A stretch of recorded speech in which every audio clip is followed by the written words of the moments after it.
Let's head back to Ewood Park to join Cameron Pope and the former England defender Mickey Gray ahead of Blackburn against Middlesbrough. And I wanted to touch on the atmosphere with you, Mickey. Something that we've kind of mentioned a few times tonight.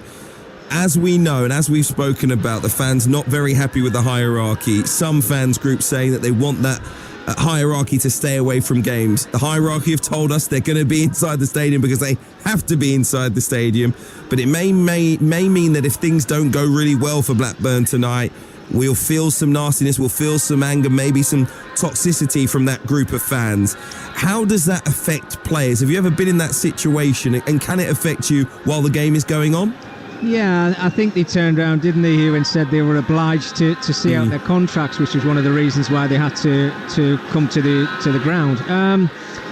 I probably have been involved in it, but I think once you're on the pitch, it doesn't affect you at all as a player. I think goals affect you more, and I think it's so important for Blackburn to get off to a bright start, albeit if they don't score in the first 10 or 15 minutes. I think that toxicness might start to filter around the stadium, albeit I don't know how big the crowd's going to be tonight. I know Middlesbrough are bringing 3,500, which is going to stoke up the atmosphere in this place, and I'm sure if they get off to a good start, you hear them throughout the whole of the night. But it's not a nice place. Look, as I mentioned to you before here, this is not the club that I was involved in the early 2000s. If I want to do a comparison, albeit it's a smaller stadium, but you look at Old Trafford, this place is starting to get run down. There's no funds or anything being done to this stadium, I think, since I was here. It looks exactly the same. I think what you probably would see from the supporters is if they go a goal behind, or let's say a couple of goals behind, you can see people starting to walk around the side of the pitch, because you can leave this ground at any minute that you want to, and they will certainly get out of their seats and they'll start walking away. I think that will come off the back of maybe criticising the football club, or maybe as they're walking out of this stadium. But it's not a nice place to be at the moment. And look, it's crazy to say this, albeit their form is terrible. I think they picked up 1 point in 18. They've still got half a chance of actually getting into the playoffs, which is crazy.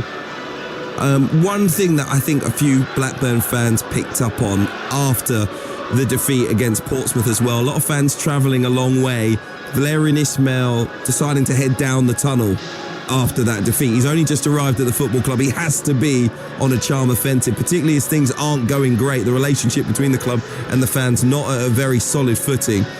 You know, I know a lot of fans are saying, I know that's just maybe his vibe, he's not really like that. Yeah. Others saying, listen, those are your away fans, that's your core support, and you have to make the effort to go and show them that there is a togetherness in the team, that there is a togetherness in the club, and that just show your appreciation as well. I just wondered what your reaction was to that. Was that a misstep? Well, do you know, I think he's a bit long in the tooth, isn't he now, Valérien Ismaël? And I think he's not silly. He watches football matches throughout the and up and down the country when they're on TV, and you always seem to see managers now waving their players across to your away support. And I think he should have learned from that. He's new into this job, 5 games in charge, still searching for his first win. I think first and foremost, at the end of any football match, win, lose or draw, you send your players across to your away support who've made that long journey. And they wouldn't have got back till, 11, 12 o'clock at night, because, it's a 6-hour journey on the way back from Portsmouth. So he needs to sort that out himself. And I think, as you said, to endear himself to the Blackburn supporters, I think that's certainly something he has to start to do. As the two teams emerge onto the pitch, what are you expecting from this first half? Where can Middlesbrough hurt Blackburn? And when you think at the other end, Maktar Gueye, Yuki Ahashi, how can they hurt Middlesbrough? Well, I think you've got two sides with different contrast in front of us. So every time I come to Ewood Park, I always see Blackburn come out of the traps in the first 10 or 15 minutes, and they look really bright. Then the game starts to fade away from them a little bit. Whereas on the other side, you've got Middlesbrough under Michael Carrick, who are very patient. They'll keep hold of that ball. They'll wait for the opportunity to play that ball forward. And I think that's the way the game will pan out tonight. It's who wants it the most. Is it going to be Tommy Conway tonight? Finizaz, we know he's got a real threat in behind. 11 assists this season, 10 goals. Tommy Conway with double figures. I think it's 11 goals he's got this season. So they've got to try and nullify that, the home side. And they've got to, Blackburn I'm talking about now, they have to try and get the fresh faces involved in this game early. Ryan Hedges, John Buckley, the 2 wide players, Gueye, Dolan and Cantwell. Get them on the ball as quick as you can and get this crowd and give them something to cheer. They definitely do need something to cheer at this point in time. It is not all over for Blackburn despite their recent poor form. In fact, a place in the top 6, the aim for both Blackburn and Middlesbrough. They've given themselves a chance. The form is going in different directions, though, as we know, at a crucial stage of the season. Rovers are out to avoid a 5th straight defeat that would likely kill off their playoff hopes, while a win would take Borough into the Championship's top 5. It's your live and exclusive action here on your home of the EFL. Blackburn Rovers versus Middlesbrough comes in the company of the former England and Sunderland defender Mickey Gray and Talksport's Cameron Pope. Thank you very much, Hugh. The teams are out in front of us. Blackburn Rovers, a beleaguered, embattled side at the moment, away to our left. Blue and white shirts split in halves, white shorts, blue socks for Middlesbrough, all in red with that white sash across the chest. 3,000 plus smoggies have turned up at Ewood Park away to our right. They've supported their team well because they know this is their chance to right some wrongs and get back into the playoff party. As for Blackburn, well, they've struggled. In fact, these two are on contrasting runs of form.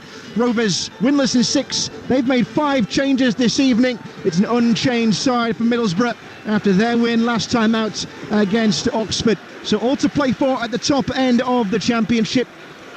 And Blackburn, no win in 6. That's seen them plummet from playoff contention to, well, near enough mid-table mediocrity. Middlesbrough, they seem to have put their worst issues behind them and taken 7 points from the last 9 available. A point here takes them back into the top 6 overnight. Referee, who tonight is John Busby, an experienced EFL veteran of 8 seasons, is taking the last register. The noise levels are already picking up inside Ewood Park. There has been talk of protests, fans not happy with the direction the club is heading in. This historic football club, soon to celebrate its 150th anniversary. 30 years ago, they were lifting the Premier League trophy. And how far away does that feel now? We're slightly ahead of time here on Talksport 2. And in fact, premature in getting underway. Middlesbrough have gone to take the kick-off and 2 red shirts have already crossed the halfway line. So at the second time of asking, I'm sure we might soon get started. Indeed, the whistle sounds and off we go. So Blackburn's playoff hopes withering, but not quite dead, not mathematically anyway. And Middlesbrough's firmly alive, especially if they can taste victory tonight. We're off and underway at Ewood Park. This is Talksport 2. My name is Cameron Pope, and alongside me, the man who used to play his football here, the former England and Blackburn fullback, Mickey Gray. Cameron, nice to be here. Hi, everyone. What a game we've got in hand tonight. 2 sides who still have that fighting opportunity of getting themselves into the playoffs, and I think early on in this game, I think discipline's going to be a key. It really is, certainly for Blackburn, because we know that they've got to stay nice and sure if they possibly can, keep it tight at the back and try and stop the quality that Middlesbrough have got. And we know they're in a vein of form at the moment. They've got one eye on the playoffs, as do Blackburn, but I think the away side look as if they've got more confidence. I think we're seeing that in the early stages of this football match. Indeed. Here comes Samuel Illing Jr. down the tight left flank for Middlesbrough. They're kicking from right to left as we look at it towards the Blackburn end. By name and also populated by a smattering of Blackburn fans. This place holds over 30,000. It's a long time since it's held anything like that, though, on a match day. And here come the visitors already, and they already lead by a goal to 0. It's Tommy Conway, and a mess of Blackburn's own making. They gave the ball away halfway inside their own half. Tommy Conway, he only needed 1 chance, and now he goes clear as Borough's leading scorer in this season, just as they might be reigniting their charge towards the playoffs. Mere minutes on the board. We've played 90 seconds of a hugely important game at the top of the Championship, and already, as the problems add up for Blackburn, it is Blackburn Rovers 0, Middlesbrough 1. Well, as you just mentioned there, Cameron, I mean, this is the worst possible start for Blackburn Rovers. In the first 90 seconds of the game, I actually don't think they've had a touch of the ball. It's been all Middlesbrough's possession. They got themselves in advanced position in the opposition's half. And when Iheanacho's got so much space in the final third of the pitch to get himself on that half turn, he's always going to look for that run from Tommy Conway. He was strong, an eye for goal. He never even thought about it twice. The left foot just got his laces through it, and that's an outstanding finish. Well, it's a clever ball through the middle from Iheanacho, and then Conway holding his run just inside the line. Blackburn had chances to get close, didn't manage to, and suddenly Conway was away. The defence were looking across to a flag that never came, and then Conway rifling pretty central but too powerfully past Ainsley Pears, who against his former club was merely a passenger. And so inside 2 minutes, it is already a lead for Middlesbrough as they look to cement themselves inside the playoff positions. Just a point would do that. They're to stay there after tomorrow's action. They'll probably need a win as Matt Targay tries to chase down a loose ball on the edge of the Middlesbrough penalty area. Doesn't come his way though. Aidan Morris trying to run it out of the defensive third. He's in a scrap and he's lost that one against Ryan Hedges. Throw and taken quickly by Blackburn. Yuri Ribeiro with the ball down the left flank. Outside looking for the movement of Lewis Travis, who's upended, and it will be a Blackburn ball wide on the left touchline. Free kick rather than a throw-in, and a chance for a response after, well, you said it right, Mickey, a horrible start. Yeah, well, look, I mean, Friday night game, rip up the tactics, what you've worked on from Monday to Friday, because that's gone out of the window straight away.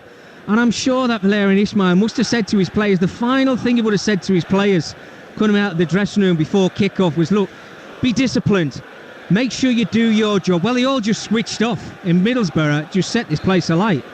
Here comes the free kick whipped in from the Blackburn left. It was a Middlesbrough head, though, that won it. Too easy for Johnny Howson, playing as a stand-in at centre-back again alongside Neto Borges. They've had no luck with injuries, Middlesbrough. Seem to be getting through the worst of the injury crisis. They're having to defend here. Looped ball over the top, looking for Matt Targay, who tries to get goal side against Anthony Dijksteel and can't. Middlesbrough will clear up towards halfway. Anyone's ball for the moment, taken down by Todd Cantwell. Here's Gay on the edge of the penalty area with his back to goal. Had to play it backwards to try and play in Travis. Middlesbrough finding some space down the left-hand side. And it's as if that early goal after 90 seconds of this game spurred them into life. They're starting to enjoy, at least, Mickey, a bit of possession. Yeah, well, look, I think the positive thing, if there is one for Blackburn Rovers, is that the goals come so early. They've still got a lot of time in this game just to settle themselves down, settle those nerves that they had before kick-off, and try and get back into the game. But they're not going to do it with passes like that. Straight to Hayden Hackney. It went out from the defence. It was played by Dom Hyam right to his feet, and the red shirts coming forward now. Halfway inside the Blackburn half, they lead by 1-0 on Talksport 2. Johnny Howson in the centre circle for Middlesbrough. And Neto Borges on halfway, plotting a next move. Brilliant start from Borough.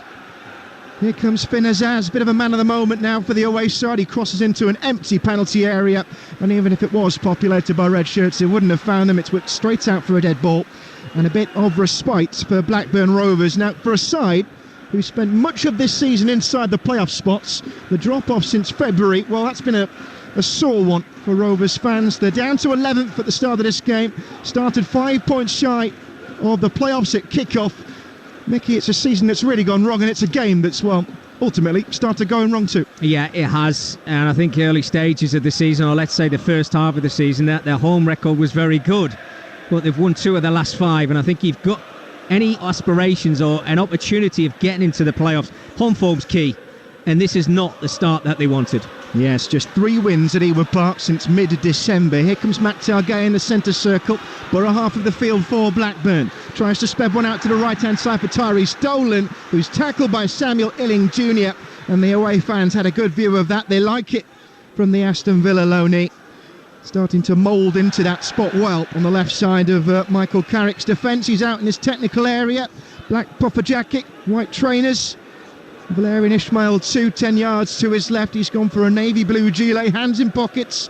The man looking for his first win in the job after succeeding John Eustace, who left for Derby County. And it feels a long way away at the moment. Dom Hyam plays back to his goalkeeper for Rovers, who trailed by 1-0. Scored by Tommy Conway. After just 74 seconds, it was timed at.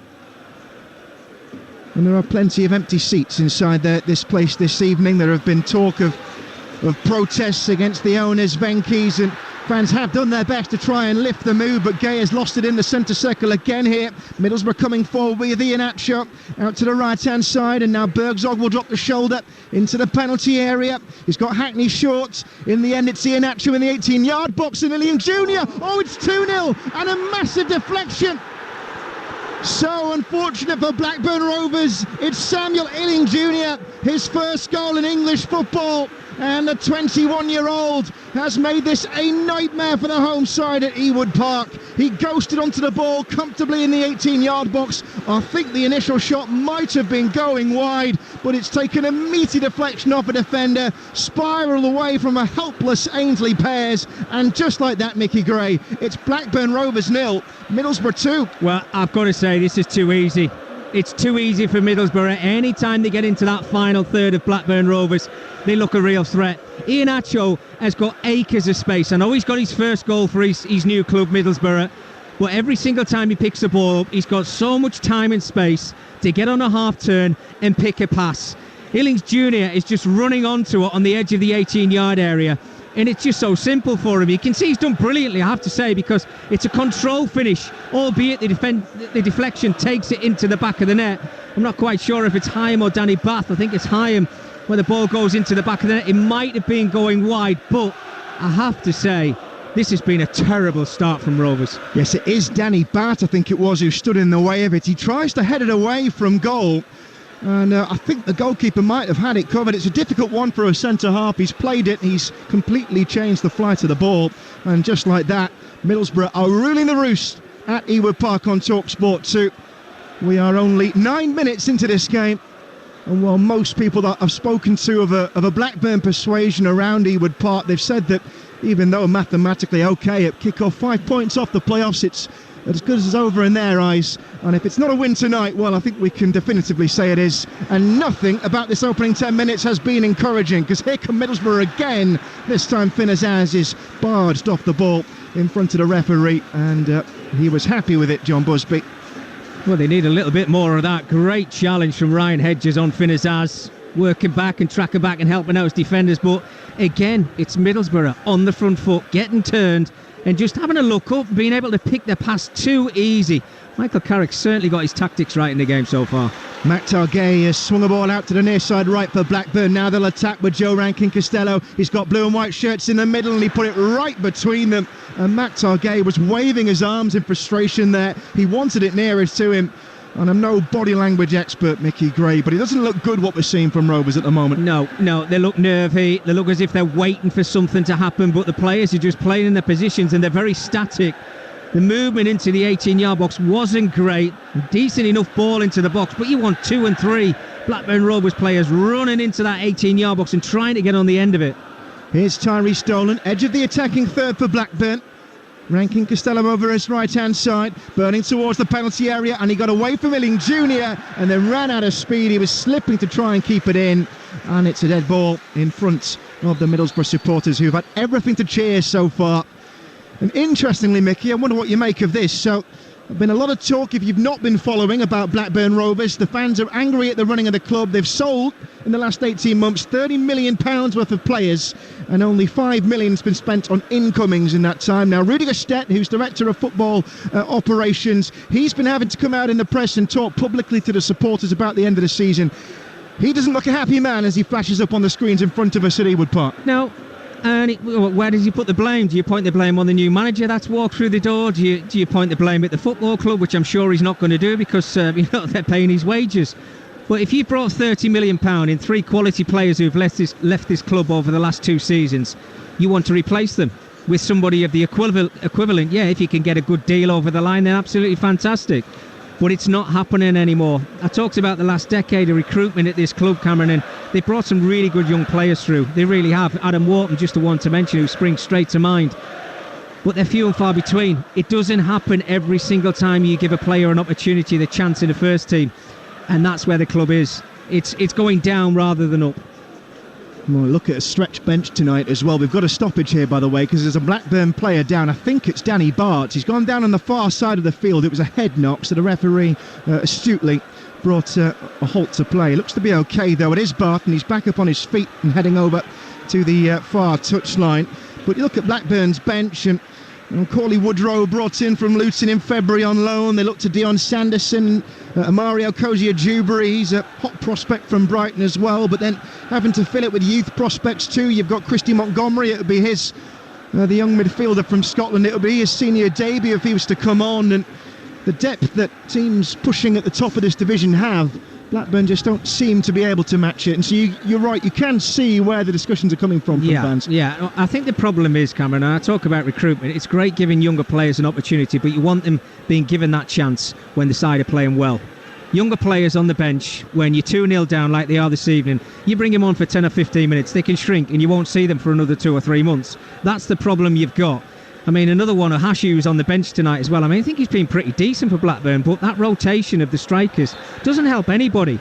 Okay, he's got, 6 goals this season, should be in double figures. Hashi should be around about double figures. These are the type of players that Blackburn need on the field at the moment. We're back underway, by the way. Middlesbrough have come through the middle with a ball from Hayden Hackney. He was trying to play in Tommy Conway on the edge of the area. Blackburn have recycled it, unable to keep it, however. And now here's Bergzorg, far side the Middlesbrough right. And Dyke Steele. Middlesbrough moving the ball confidently. And they have a 2-goal lead as well after 13 and a half minutes. Here's Hackney halfway inside the Blackburn half. Taken down well by Bergzorg. He's on the corner of the penalty area. One ball inside towards Hackney. And now Iheanacho, left foot edge of the area. And his shot was blocked. It cannoned away. They're going to try again though. 18-yard box. It's flicked forward by Bergzorg. He couldn't find his man. And Blackburn will only half clear their lines. Here come Middlesbrough again. It's wall-to-wall attack at the moment. And Blackburn are a side who are floundering as Middlesbrough are spying a route back into the top 6 of the Championship. All the way back to the defence they'll go. Johnny Howson it is. Flicks forward to Hayden Hackney over halfway. Now Azaz centrally 35 yards out. Bergzorg got it lost in his feet. It's come to Iheanacho. Oh, and that was a chance for 3. It's gone for a dead ball. It came to him on his left foot. It should have been a clearance. It rode up awkwardly off the defender. Iheanacho in the 18-yard box. Well, it's a toe prod. It's a playground toe prod in the end. And it's not that far wide either. Blackburn in so much trouble. They trail by 2-0 at home. He should score. It should be 3. There's no doubt about it. Iheanacho already got his first goal, but when he found himself in that position, he's got the whole goal to aim for. He kind of stretches at it and kind of rushes his shot when he's got more time in his hands than he thinks. But this is desperation defending from Blackburn at the moment. They are hanging on. 2 goals down already. This could get horrible. Well, we're waiting for the dead ball to be taken. The goal kick set out by Ainsley Pears. And he's switched the right side of his 6-yard box for the left side. Not quite sure what the advantage will be. Either way, he's played it very close to the touchline over halfway. Heads up from either side. It was Blackburn who won it, but at the expense of a throw-in. And Middlesbrough will restart just inside their own half. You're listening to Talksport 2. Blackburn versus Middlesbrough in the EFL Championship with McDonald's. Order Mac Delivery on the app and get reward points as well. 18 plus. Participating restaurants, delivery fees and terms apply. See mcdonalds.com. Blackburn coming forward, looking to get themselves back into this game. Down the left-hand side it goes towards the byline. The cross came in straight at Howson though from Yuri Ribeiro, and he himself was offside. The Portuguese fullback got to the whitewash. Flag was straight up. It rather sums up Blackburn's evening so far. Well, I've got to say, Cameron, it takes a little while for a game to start, and you're looking at it, you're thinking, right, how can I assess Blackburn at the moment? There's no structure. There's no plan about them at the moment. Gay's trying to make runs in behind. He's been offside on a couple of occasions. Todd Cantwell, who I really like, he likes to play in that pocket, but they can't find him. They can't get him on the ball at the moment. Tyrese Dolan started the season really brightly. He was actually playing as a striker, but he's out on this right-hand side, and I think he needs to start drifting in, giving Blackburn more options in those forward positions, because at the moment it's too easy for Middlesbrough. They're waiting for that wasteful pass from Blackburn, and then they just start another attack themselves. Well, I hope it's coming through for you back home, because the noise levels just then went through the roof at Ewood Park, and the cry, "We want Venky's out." Blackburn's owners of 15 years, I was told downstairs in the press room earlier, they've not been to a game at Ewood Park in 12. And, the calls for them to sell the club have been rising in the Blackburn ranks. Supporters voicing their frustrations, and they're voicing them now as well, with their team trailing by 2-0 on Talksport 2. And so far, it's Middlesbrough who look the far more likely side to find the next goal. They're over halfway again with Bergzorg, 35 yards out. Back towards halfway it goes with Howson. Everybody behind the ball in blue and white at the moment. Dyke Steele tight to the right-hand side. Forward it went to Aidan Morris, who was stopped quickly, but illegally, says the referee. That's going to be a free kick against Yuri Ribeiro. And Middlesbrough have a set play just over the halfway line, about 10 yards inside the Blackburn half. They're bossing this game so far. This is the start of an interesting week at the top, particularly of the Championship. Don't forget, stick with us tomorrow, where we'll have Everton versus Arsenal on Talksport at 12:30. And then we'll have Championship action too in Talksport 2, lunchtime exclusive, Luton versus Leeds United. Those top 2 spots still up for grabs. It's the top 6 we're talking about tonight, as another free kick goes Middlesbrough's way. Finn Azaz pushed off the ball 20 yards beyond the edge of the Blackburn penalty area.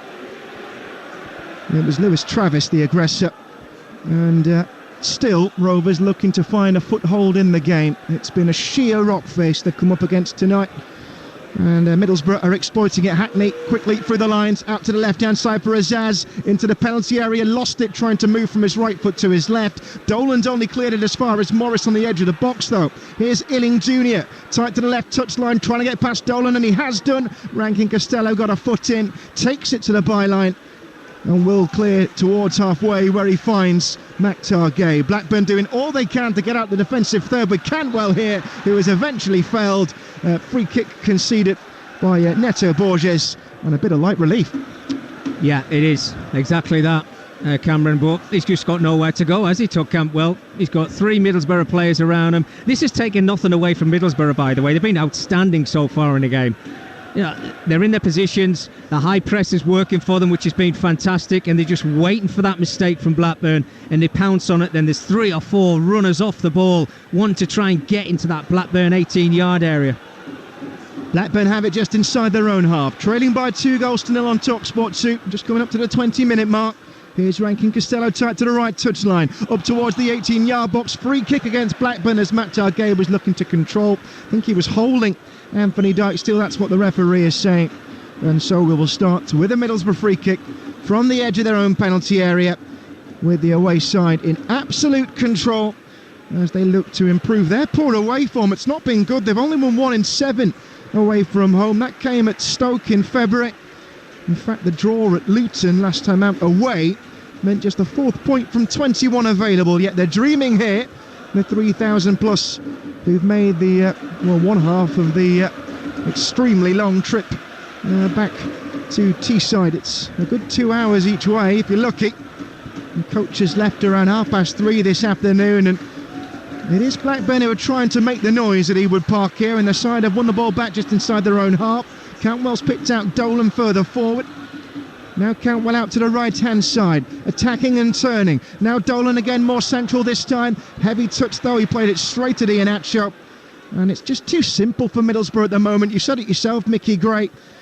The structure, the pattern, it's just not there from Blackburn Rovers. You can see them looking around. They're questioning each other almost. And Middlesbrough, well, they've had it all their own way for 21 minutes now. Yeah, they have. They've been fantastic, the away side, and you have to say, before kick-off, Cameron, this could have been a real banana skin of a game for Middlesbrough, knowing that every point is absolutely crucial for them if they want to make that push into the playoffs. And I think the start that they've got has just settled the nerves down. You talk about that following that they've brought to Ewood Park, absolutely fantastic, and they're making themselves heard as well. They can't do anything about the chants from the Blackburn Rovers supporters. What would surprise me is how many Blackburn Rovers supporters are actually going to be left in this stadium, maybe even at half-time. Well, we can see plenty of seats in the Riverside stand across from us at Ewood Park, and I think we might see plenty more before long if it stays like this. Middlesbrough leading by 2-0, have it in the centre circle with Hackney. There is Borges slightly further forward. Todd Cantwell went flying into a challenge, and in his haste to win it back has conceded a free kick for a hack on Hayden Hackney. But where's the information coming from the manager? I see Valérien Ismaël's in the technical area, but he's not really saying too much to his players, is he? When things aren't working for you, make yourself look as if you're alert and alive to your players. You want to pass on some information. Maybe just change something up a little bit and say, right, this is not working. I can see it from where I'm sat. The first 20-odd minutes of the game haven't gone great for us, but let's just tinker with it a little bit. Can I get the 2 wide players a little bit on the flanks? If I can do that, then maybe something might change for us in the game. But at the moment, they're just expecting to give the ball away and waiting for Middlesbrough to pounce and capitalise on them again. Well, there's a problem here for Middlesbrough at the moment. Aidan Morris was given a bit of an unruly barge by Maktar Gay.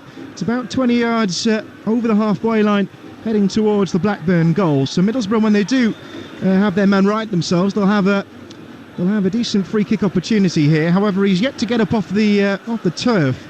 Matt Targay has come across to console and apologise, and also advocates his own case to the referee, who looks like he's having none of it. Middlesbrough now do have 11 men back on their feet, and they will begin from this free kick. Once Aidan Morris, the young American, has stopped protesting. His side in cruise control here, and just as Delano Bergzog has tried with the referee's back turned to steal a few extra yards, he's been brought back. So we're underway again. You're listening to Talksport 2, your home of the EFL. Here is Neto Borges just inside the Middlesbrough half. Now Illing Jr. down the left-hand side, cuts in onto his right foot, took Dolan out the equation. Red shirts around him, one of them is Hackney. Onto his right foot he drops, but he had too many Blackburn men around him, and here comes Matt Targay up towards halfway. Too easy though, shrugged off the ball by Hayden Hackney, and there's barely any resistance being shown by those in blue and white. And it's like a training exercise, Mickey Gray. The atmosphere, it's dropping, the pace is slowing. It's next to nothing that's being offered by those in blue and white halves. Yeah, it's poor. It really is. I mean, it can only get better, as we say, but just seeing Matt Targay's body language there, because he was the one on the ball, he was the one who gave it away. You want to see a reaction, don't you? That 2 or 3 second reaction straight away, flat-footed, walking around, waving his arms around, saying, well, it's not my fault, I've got nobody to play the ball to. Well, you just look at him now, he's not interested in the game. It's crazy. Well, 24 minutes gone.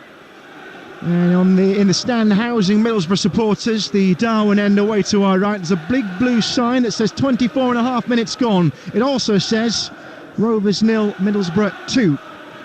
And it is Borough who are just happy here to pass it around the back. Borges and Howson trading ball. Howson stepping forward towards the edge of the centre circle.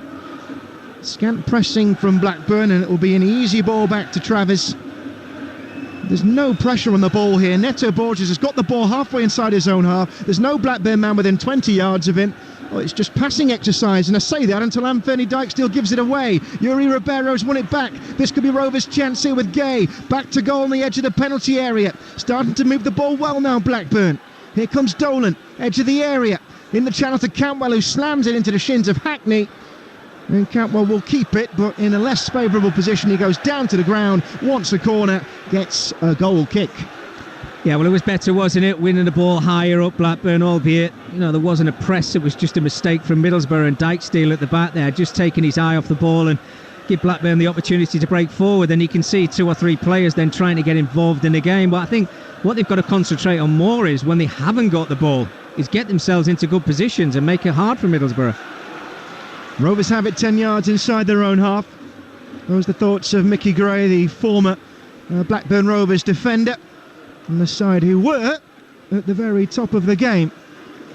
And not too long ago either, now floundering and seeing that their chances of stealing into the top 6, well, they've deserted them in the running. As for Middlesbrough, who dropped out of the playoff places in January, and in fact they fell as far as the bottom half of the table, well, they're heading straight back into the top 6, in fact into the top 5. They'll go above West Brom and above Coventry as it stands. Free kick Middlesbrough as well, long ball down the park, and 2 heads went up for it. Matt Targay has been reprimanded, and a sore one as well. It's I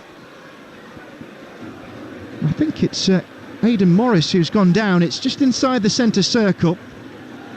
In fact, no, it's Neto Borges who got the header. He got a blow to the side of the forehead. Matt Targay, taller man, but, well, the use of a swinging arm, I think it was. We've seen the replay once. Well, untidy from the man leading the line and getting very little service for Blackburn Rovers. We're now 27 minutes into this game on Talksport 2, and it's Middlesbrough who lead by 2-0. As I say that, Neto Borges has gone down again, and now the physio is being called on. So this might be more problematic for a side who are already playing a midfielder and a fullback at centre-back. Well, you won't get away with too many elbows like that, I have to say, Cameron. It came in from Matt Targay, and I think that just boils down to a little bit of frustration. Look, the ball's in the air, and it's 2 honest players going for a duel, but you can see Gay's arm, I think it's his left arm, comes right across the top of Borges. and he catches him on the side of the head. And look, this is the second time he's gone down. I hope he gets himself back up on his feet. It looks more like they're treating his ankle rather than it being a blow to the head. But that, I'm surprised that the referee's not disciplined, Gay. I have to say, he's got away and maybe just said to him, look, no more. Oh no, he has brought out a yellow card, Matt Targay. He has gone into the book for that challenge. It was belated, but the Blackburn striker, and it is a telling sign of frustration. I'm going to be kind to him and say it was a wayward arm. Some might say there was an elbow in there. Either way, it's not a smart move to make. His side already 2 goals down. They don't want to be a man down either.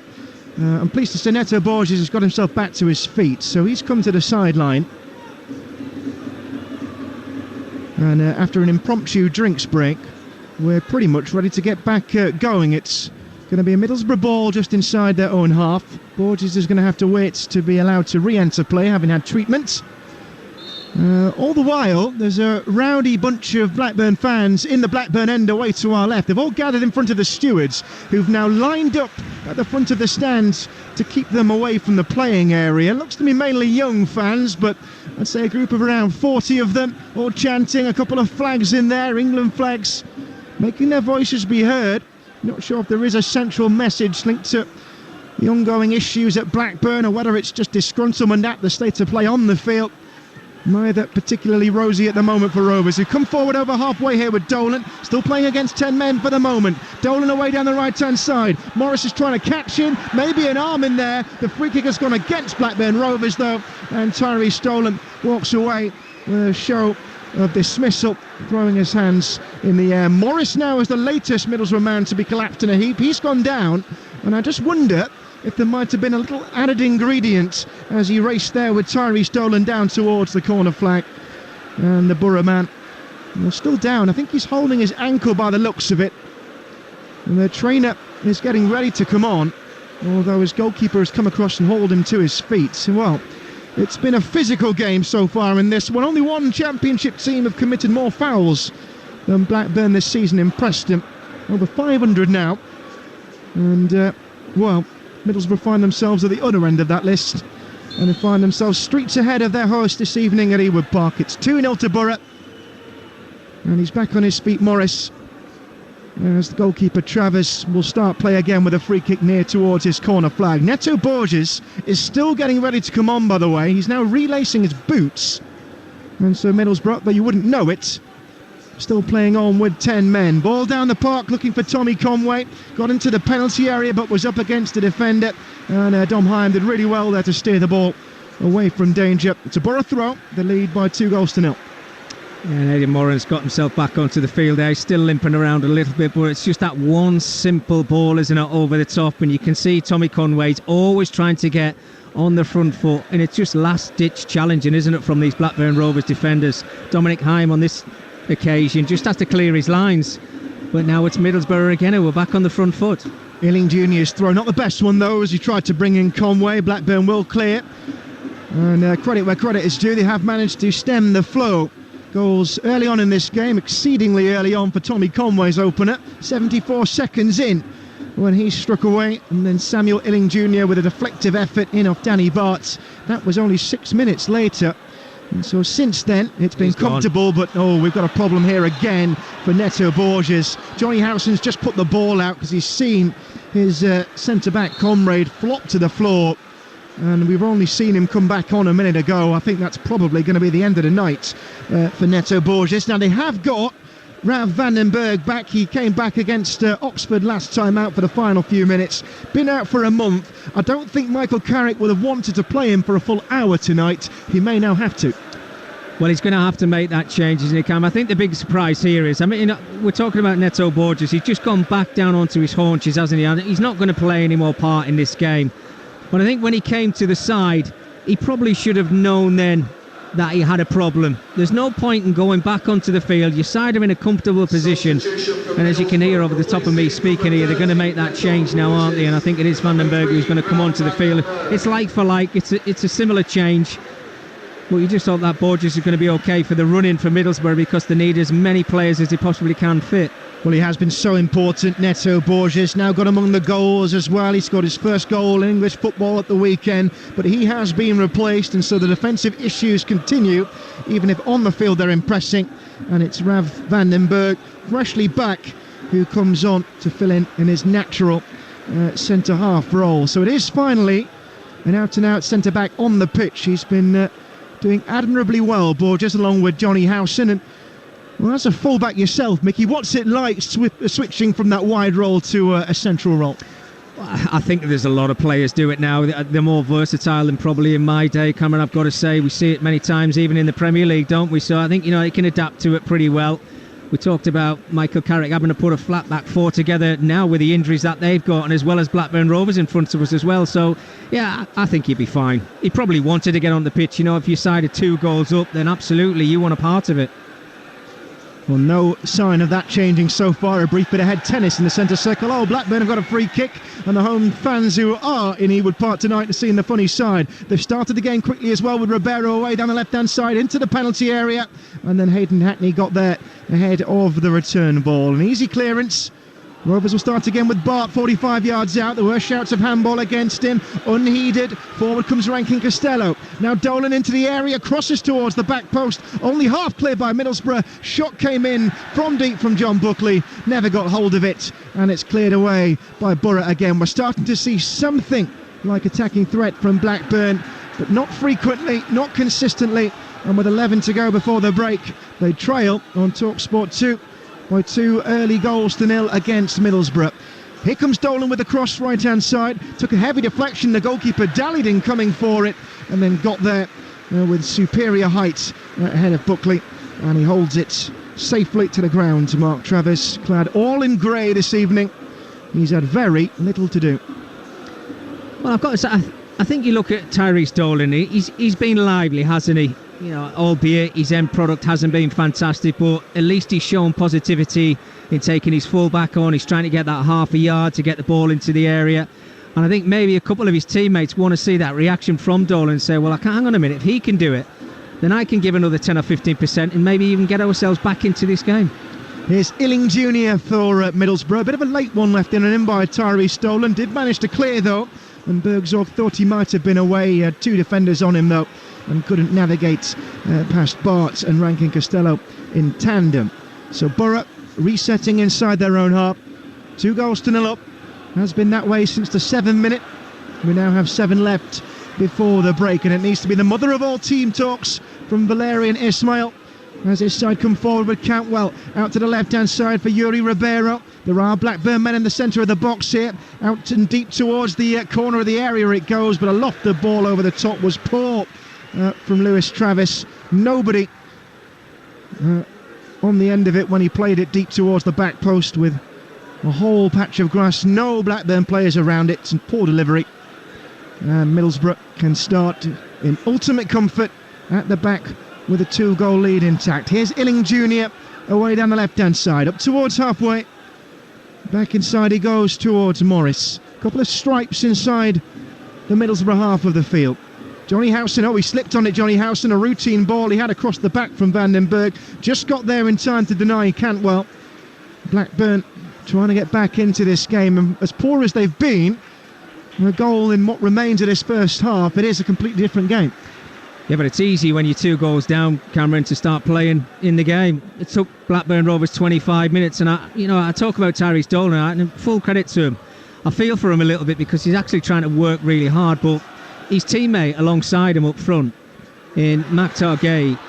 Well, Bergzorg has fouled Yuri Ribeiro, who was trying to clear from the edge of his own penalty area. The former Huddersfield man overzealous in his attempts to see himself through on goal, and so Blackburn will be happy to hear the whistle sound in that manner and in that position. They'll take anything they can get at the moment, but you are right, Mickey. We have seen a change in Middlesbrough since that second goal. Been playing with a freedom, not had to force the issue in any way, and it is still largely one-way traffic. Yeah, I mean, he's just gone back to Gay. I mean, he's just gone up for a header now. But if I'm the manager, Valerian Ismail, and I'm watching his performance in that first 30-odd minutes, he's not coming out for the second half. Well, he may not as well. Oh, long ball over the top that Conway nearly got onto the end of. And it's good play in the end by Dom Hyam and Ainsley Pears. Quick 1-2 between them.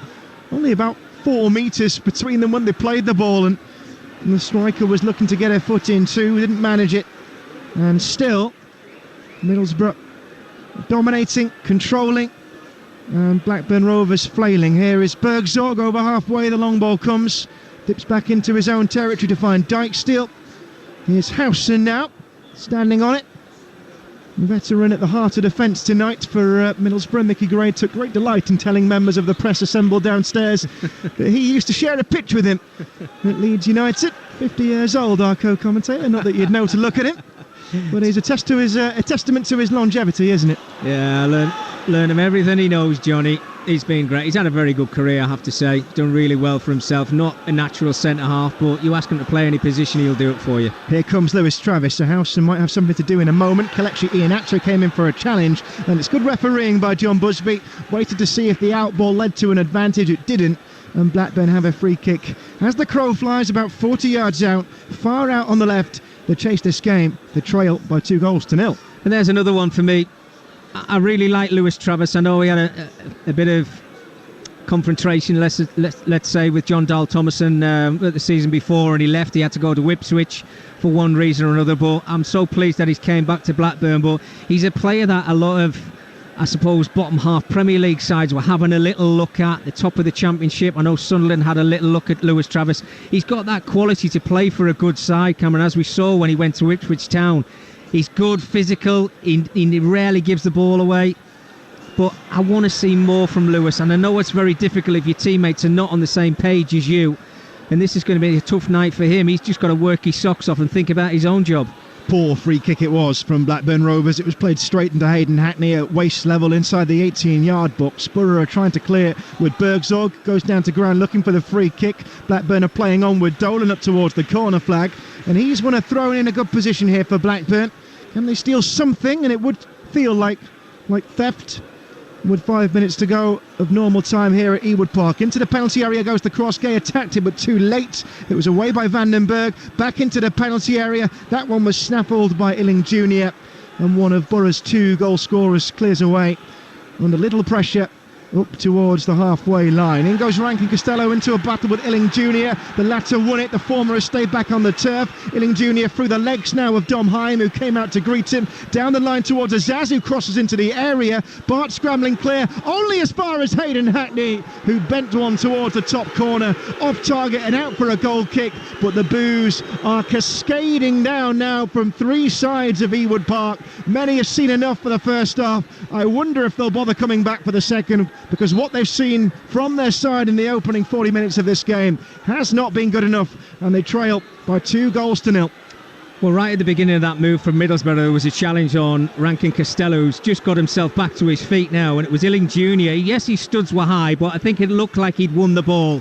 But then he showed some great ability down the left-hand side, and the ball into the area, which should have been an easy clearance for the 2 centre-halves of Blackburn Rovers, just to clear their lines and take the breather. But they didn't. They didn't clear the lines. They got pressed.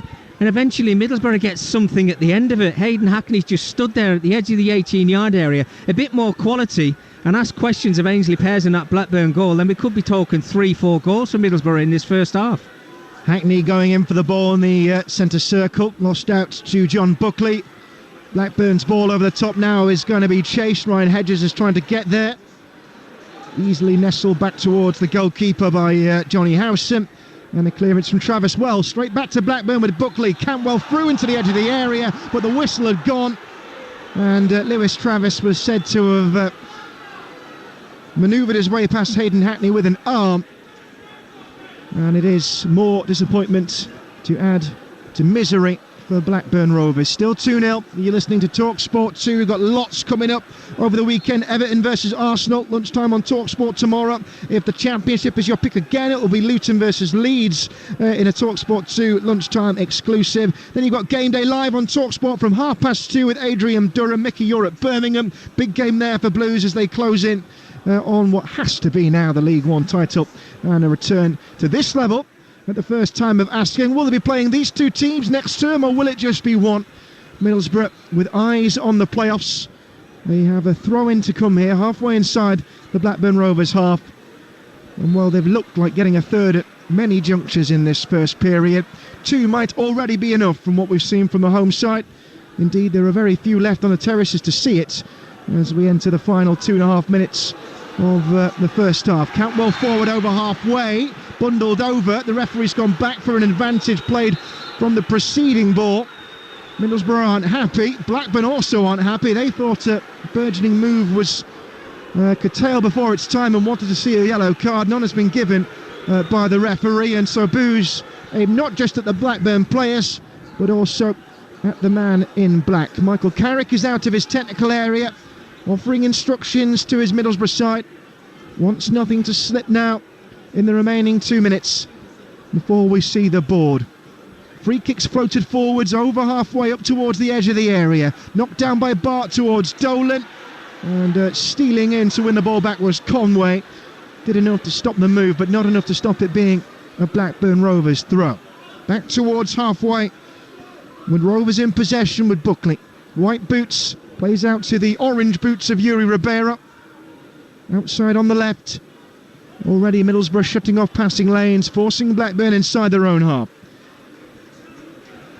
Rankin Costello trying to find a way to pass through. Hyam 20 yards inside his own territory. There's nothing they can do to play through Middlesbrough here, and simply with pressing they've moved their opponents 50 yards back down the turf. The long ball speculative over towards Dolan, and they might just get away with this, Blackburn. Tyrese Dolan forced into a pass backwards to Travis, looking to switch play up towards Yuri Ribeiro on the left hand side, and he wanted the ball to come back to him. Here it comes now towards Buckley, halfway inside the Middlesbrough half, trying to finish normal time in the first half strongly. 2-0 Middlesbrough lead at Blackburn on Talksport 2. Here is Travis, 35 yards out. Still everybody behind the ball for Middlesbrough. We've seen the energy quicken in the dying minutes of a period that has overwhelmingly favoured those down from the northeast. Here is Ribeiro, far side the left. Into the feet of Travis. There's nothing they can do to get forward, Mickey Gray. Every time that Blackburn look like they're going to get through the lines, they're sent right back towards halfway. And the crazy thing about it is it's Blackburn's best phase of play. The diagonal pass worked on a couple of occasions for them, but the first touch has to be better out of your feet to give yourself a chance of putting that ball into Middlesbrough's area. But then the next pass that comes is backwards, it's a bit sloppy, and that's where Blackburn have found themselves in the whole of this first 45 minutes. And the 45 minutes have just come to an end. Fourth official is ready with his board. It's 4 minutes. I don't think anybody in a Blackburn shirt wanted to see that off. And the goalkeeper, Ainsley Pears, he waited till the last possible seconds to release the ball. He almost got found out as well. Delano Bergzorg was bearing down on him, and he got something on that, the Middlesbrough man. It went out for a throw-in in the end, but Valerian Ismail, well, the cameras inside the stadium have just panned to him. He stands hands on hips. What can he do to change Blackburn's fortunes at half-time? Matt Targay sees a long ball bounce straight past him. Howson starting again for Middlesbrough. They have been coasting for the majority of this period. Utter comfort for the visitors as they look to continue their strong form. Looks as if they'll be moving to 10 points from 12. We can say that already because there's been so little offered against them. Mark Travers in goal without a save to make, really. And his long ball has been headed out for a Middlesbrough throw on halfway. And if you're in that home dressing room, Mickey, at half-time, what's the atmosphere going to be like? How do you try and turn around a performance when it's been so abjectly poor? Well, it's going to be flat, and I'm sure there's going to be a lot of boos as that half-time whistle goes. But do you know what? I want to see somebody in that dressing room at half-time, and I know we're not going to get to see that, but I want to see someone lose their rag, lose their temper and call out their teammates and say, look, you're not doing enough. This was a game that we had a chance of winning because we have got the quality to beat Middlesbrough, but we need to start showing it, boys. Here's Finn Azaz halfway inside his own half. Blackburn losing the ball, and now a counter might be on against them. Second ball bypasses Azaz into Conway. He's 40 yards out onto his right foot, turning and shooting. Might have taken the deflection on the way through. He's hoping it's going to be a corner, and the referee has motioned for a goal kick. Well, he went down to ground. I think he was off balance as he shot there. He's adamant that that should be a Middlesbrough ball there, and Conway's not got his way. Blackburn have got away with one again because it's only 2-0. And it could have been more. 2 minutes of the 4 added still to play. You're listening to Talksport 2 with Cameron Pope and the former Blackburn defender Mickey Gray on his old side, firmly under pressure. Only really mathematically were they in with a chance of the playoffs before this one, certainly not now. And another long ball's gone up towards Matt Talgay. Nobody was quick enough to get there, and it's just easy, purely easy for Middlesbrough to recycle possession. And Cameron, look, you're the eyes as well here. He's just walking around. Centre forward just give the ball away. He's walking around. It is so poor. And you wouldn't realise there's a fight on for a spot at the front end of the Blackburn team as Sir Rankin Costello gets across him, but he waited too long, and Tommy Conway's block, again a simple one. It means a throw-in with a minute of added time to go, level with the edge of the Middlesbrough penalty area. Here's Dom Hyam. Blackburn have had to go all the way back towards halfway. Now Cantwell further forward. This is Travis. Home fans disgruntled. Long ball went into the area. Matt Targay did attack this one, but it was straight at the goalkeeper. Simple, routine gather for Mark Travis. That might well be the last major play we have in this half.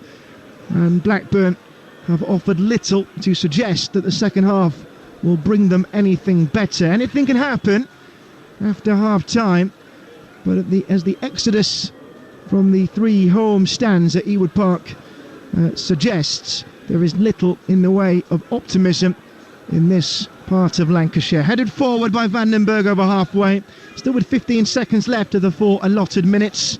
Here is Morris on halfway again. Left foot the ball into Hackney. Oh, we've seen a gap in the Blackburn ranks as well. Forward towards Bergzorg, turning. Right foot edge of the area. Ribeiro trying to force him out of the box. Now joined by Travis. And he'll take the ball back just in the nick of time as red shirts were abounding. They played themselves right back into danger, though, as Hayden Hackney was coming forward to try and win the ball back. A goal kick it would have been. The half-time whistle blows. And as predicted, totally expected, the boos sound around Ewood Park. Disgruntlement would be a fair way of putting it. Blackburn have been miles off the pace. They were behind after just 74 seconds. Tommy Conway's goal, and then Samuel Illing Jr. with a heavily deflected effort just 8 minutes in. Both of them set up by Kelechi Iheanacho. Middlesbrough have been strong. Blackburn Rovers all at sea, playoff dreams in tatters, and the hopes are well and truly alive for Middlesbrough. Half-time on Talksport 2 at Ewood Park. It's Blackburn 0, Middlesbrough 2.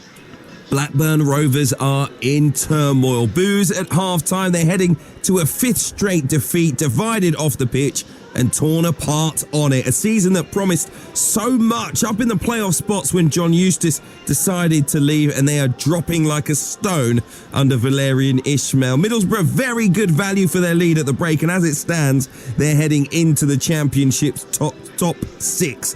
At Taylor the Tape, well, Borough have had 54% of the possession, 6 shots, 2 of those on target. Blackburn have managed 1 shot in the entire first 49 minutes of action we've had, and it wasn't on target. And as it stands, they are heading to another defeat. And Mickey Gray, you know, on a night where we spoke so much about the atmosphere and needing to have a positive start and to keep the fans on side, could you quite believe it? When a goal went in after just 74 seconds, horrific start, huge gap in that Blackburn defence, and it was capitalised by Tommy Conway for his 12th goal of the season. Well, all that optimism went out of the window, didn't it, Hugh, after 75 seconds? It was the worst possible start for Blackburn Rovers, and this place was just toxic from that moment onwards. It's a poor performance, a poor 45 minutes. I'm not seeing body language either from Valerian Ismail in that Blackburn Rovers technical area or from pretty much every single one of his players in that first half. What you can understand sometimes in games is you lose football matches. That's a given. You can't go and win all your football matches. And I know they're not in great form at the moment, but what you can't merit is players walking around when they give the ball away. I've never seen a 45-minute poor performance like that from Matt Targay. If he comes out for the second half, I'll be so surprised. He was awful, and I don't say that lightly. The centre forward, big like him, physical presence, you've got to make a nuisance of yourself. The only thing he did physically was elbow one of the centre halves, Borges, in the first half. His first touch was poor, giving the ball away. When he was giving the ball away, he was walking around. He didn't want, when the ball was going into wide areas, he wasn't getting into areas in the 18-yard area saying, well, I'm going to get on the end of this. it was really, really poor, and it was last-ditch challenges all the time from Blackburn Rovers defenders. Take nothing away from Middlesbrough, Hugh. Absolutely fantastic in that first half. I was going to say, the second goal came inside 8 minutes. Samuel Illing Jr.'s shot deflected in off the head of Danny Bart's, but it was just the control, the ease that Middlesbrough had over the game in the build-up to that goal. I mean, it was a well-deserved goal, albeit with a slight bit of luck, and it was just dominance. I mean, I want to say dominance. You know, that makes out that there was some kind of really aggressive, incisive play from Middlesbrough. There was just no resistance. No, you're right. You're completely right. A little give and go in the 18-yard area. Iheanacho's got so much time and space on the edge of the 18-yard box just to roll the ball into Willing Jr.'s path. And it wasn't like a panic shot, was it? It was a little side foot curl. Yes, he got the bit good fortune off Donny Bath to find its way into the back of the net. But then you think about the Iheanacho chance. I think he should have scored. He's got so much time in his hands, in between the two centre-halves, just pick his spot. And a confident Iheanacho, which he should have really scored that chance. And then the Hayden Hackney chance as well at the edge of the 18-yard area, which wasn't, it wasn't a stone waller, if you like. But if he hits the target, he asked the questions of Ainsley Pears in that Blackburn Rovers goal. They could have been walking down this tunnel 4-0 up. Yeah, absolutely. And you and Cameron would have been the only two people left in the stands at Ewood Park if that was the case, I think. I think after that first 45 minutes, all the conjecture around, the hierarchy and Valérien Ismaël being the right person to come in, etc., etc., the Blackburn players do need to take a look at themselves. They're professionals. Your manager can leave. It doesn't mean your season needs to collapse. And what we've seen here, it seems, is just almost because of the noise going on off the pitch, because of the manager leaving, they've decided, well, that's it. Our season's over. Yeah. It's a bust. They have to take some personal responsibility here. This is not good enough. And we'd be saying that, I think, about virtually any team in the Championship. Yeah, well, look, I'm seeing a group of players at the moment who are probably thinking in their heads, right, okay, this season's not going to happen for us. We're not going to get ourselves back into the playoffs. And the season's starting to peter out. And that's where your manager comes into a dressing room and he says, listen, guys, look, your futures are on the line here. There's players out of contract. If you think another Championship side's going to come in for you, then you've got to start performing. If you don't perform, you're not going to get in my starting 11 and you're going to find yourself in a whole load of trouble in the summer. He has walked through the door. Look, when a manager leaves, that they obviously clearly liked in John Eustace, and he got the best out of them. When he walks out the door, you've got to then stand professional as an individual and say, well, I'm going to do my part. And what I'm seeing in front of me right now, I'm not seeing it at all. Talked about two players. Tyrese Dolan's probably worked harder than anybody in a Blackburn shirt. He's done okay. Lewis Travis, who I really like as a player, and he's a physical player, but he's losing battles. He's not getting the ball where he used to get it when I've seen Blackburn in the past, and he's the one who gets advanced positions for him in a midfield area. It's really, really poor, and that's why I mentioned in that commentary in the first half view, I think there's going to be changes at half-time. We shall see. Valérien Ismaël can't be happy with that. We'll be back with Mickey Gray and Cameron Pope for a big 45 minutes very, very shortly indeed. Yeah, I think I'll be making changes too. I agree with you, Mickey. Michael Carrick's going to be absolutely delighted with his side. They're up by 2 goals at the break, and they are heading into the Championship's top 6. At the break, live on Talksport 2, it is Blackburn 0, Middlesbrough 2. EFL Live on Talksport 2 with McDonald's. Order McDelivery on the McDonald's app and get reward points too. 18 plus participating restaurants. Delivery fees and terms apply. See mcdonalds.com. The Grand National Festival, home of the world's greatest steeplechase. A feat of endurance where winners become legends. And it deserves proper value. So William Hill are now paying 6 places each way at the Grand National Festival. That's proper value from a proper bookmaker. Online or in the app. William Hill, betting done properly. Minimum runners will apply for enhanced place terms. Enhanced each way terms at 1 to 5 odds unless otherwise stated. UK and Ireland only. Full T's and C's apply. One of our stars dominates the track at a blistering 233 miles per hour. Another is an entrepreneur and fashion influencer with 14 million devoted followers. A third has helped revolutionise the way we all think about farming.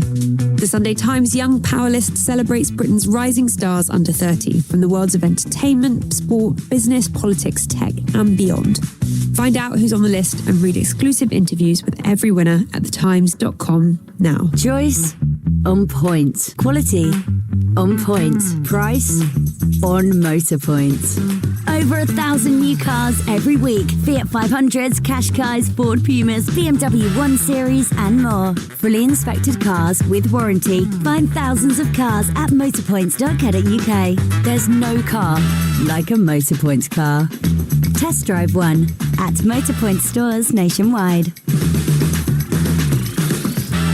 At AJ Bell, we've made setting up your ISA easy. So easy, a baby could do it. Though babies can't invest.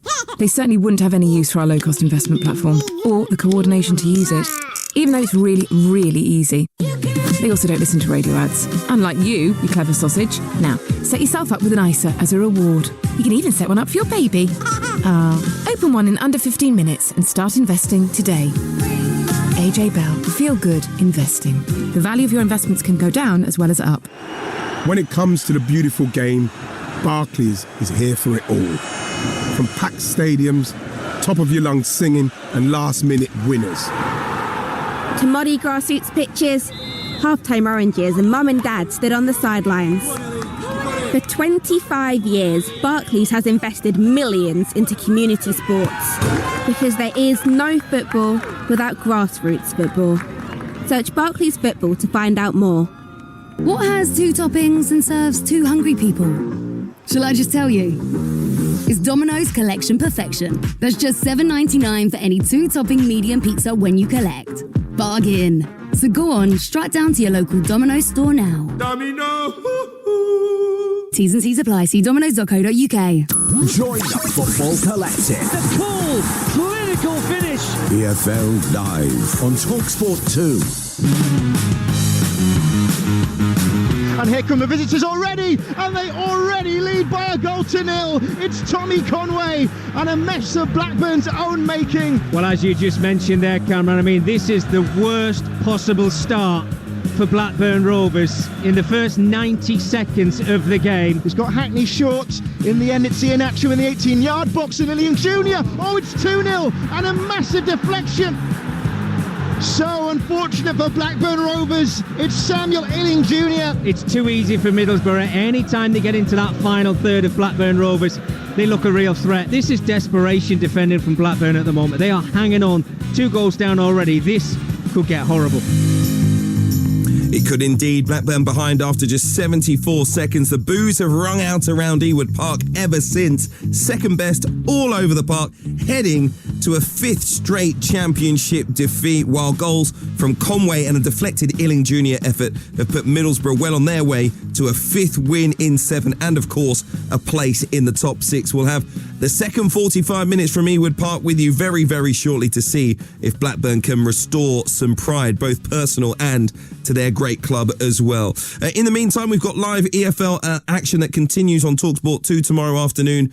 At lunchtime, a huge championship clash that will have implications at both the top and bottom of the table as relegation-threatened Luton Town welcome out-of-form promotion challengers Leeds United. Now, earlier this week on our EFL All Access show, I got the chance to catch up with the Hatters boss Matt Bloomfield and began by asking whether he and the club had started planning for next season despite the uncertainty on which league they'd be playing in. I'm sure there's work being done behind the scenes, but for me right now, it's not my focus, Hugh. It's about training tomorrow, preparing for Leeds on Saturday. It's very short term at the minute, making sure we're ready to go at the weekend and then moving on to Stoke and moving on to the games that we have coming up. You know, it's a really tight schedule between now and the end of the season, and there's no time to take your eyes off the work that needs to be done. So I'm sure there's work being done behind the scenes, but for me right now it's about focusing on what's needed for training, getting training correct, getting the preparation, the tactics correct for the weekend, and attacking the game with everything we've got, because our supporters deserve that, the football club deserves it, and our whole focus has to be on the team right now. You've got a huge challenge of Leeds United next. They're in a bit of a difficult run themselves.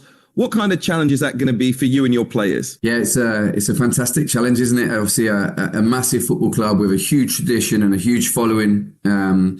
Fully expectation is on them to be playing Premier League football next season. I know their manager's come out and said as such they expect to be playing Premier League football next season, and I think everyone involved in the game expects them to do so as well because of the size and stature of the club. So it's an extremely exciting opportunity for us coming off the back of the win last week. I know our supporters will turn up in full voice. The lads will have lots of momentum going into that game of what we've been building recently, and we're turning up to try and give the best impression of ourselves, trying to impose ourselves on the game. Obviously, we respect our opposition because they're fantastic for their level and they bring a load of threats all over the pitch. So we have to be aware of that, of course we do, but we want to impose ourselves on the game, and we want to make sure that come full time, we've given the best account of ourselves. If we do that, we believe that we've got a great chance.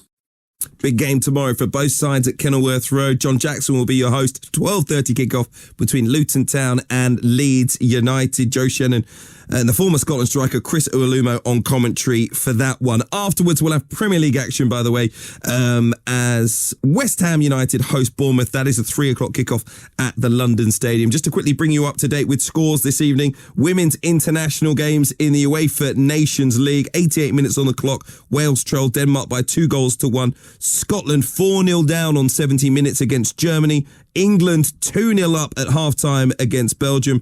Earlier on it finished Greece 0, Republic of Ireland 4, and Northern Ireland got a 1-1 draw out in Romania. And if you're a rugby union fan, in the last 16 of the European Champions Cup, Northampton Saints lead Clermont on 52 minutes by 27 points to 10. So there you go. Plenty of action coming your way, including boxing. Tomorrow we'll bring you a big heavyweight bout as Joe Joyce faces Filip Hrgovic. That's live from Manchester on Talksport with a great undercard as well. You can listen to it here from 7 p.m. before we switch over to Talksport at 9 p.m. And you can watch our watch along on the Talksport Boxing YouTube channel. You can watch it exclusively live on DAZN. The first weekend of the new era as Queensbury joined DAZN, fully wrapping up the boxing world in one place. So just visit DAZN.com/boxing to watch that fight and fight each and every week. Okay, let's head back to Ewood Park for a massive 45 minutes, and changes have been made. I'll leave you with your commentary team, the former England defender Mickey Gray and Talksport's Cameron Pope. Thank you very much, Hugh. Yes, it was as Mickey Gray alongside me prophesied. We have not seen Matt Targay come back out for the second half for Blackburn Rovers. Yuki Ihashi, who has got 6 goals in the Championship this season, he comes on in his stead. We're about to get underway in the second half.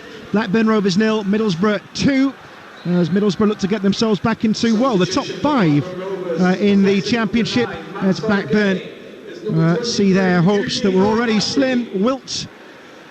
It's just the one change. Middlesbrough, who were unchanged coming into this game after their win over Oxford on Saturday, continue as they were, although they already have lost Neto Borges in the first half to injury. So Rav van den Berg came on around about 25 minutes in.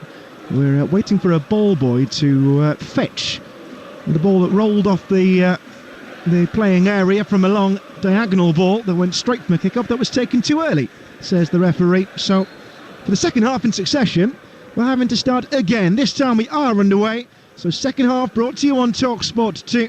And don't forget, stick with us over the weekend as well. We've got more EFL action. Luton versus Leeds tomorrow lunchtime on this station, Talksport 2. Everton Arsenal at 12:30 on Talksport. Game Day Live will follow on with Adrian Durham. We've got European football in the week as well. Jim Proudfoot and Andy Townsend are in Paris as Aston Villa take on PSG on Wednesday. And also Middlesbrough's next game, that's on Talksport 2 on Tuesday. And they're hosting Leeds, so they need to pick up points tonight to try and buoy themselves. And the way they started this game ahead after just 74 seconds through Tommy Conway. Well, they've not looked back since then, and Blackburn have looked a million miles away from a promotion contender.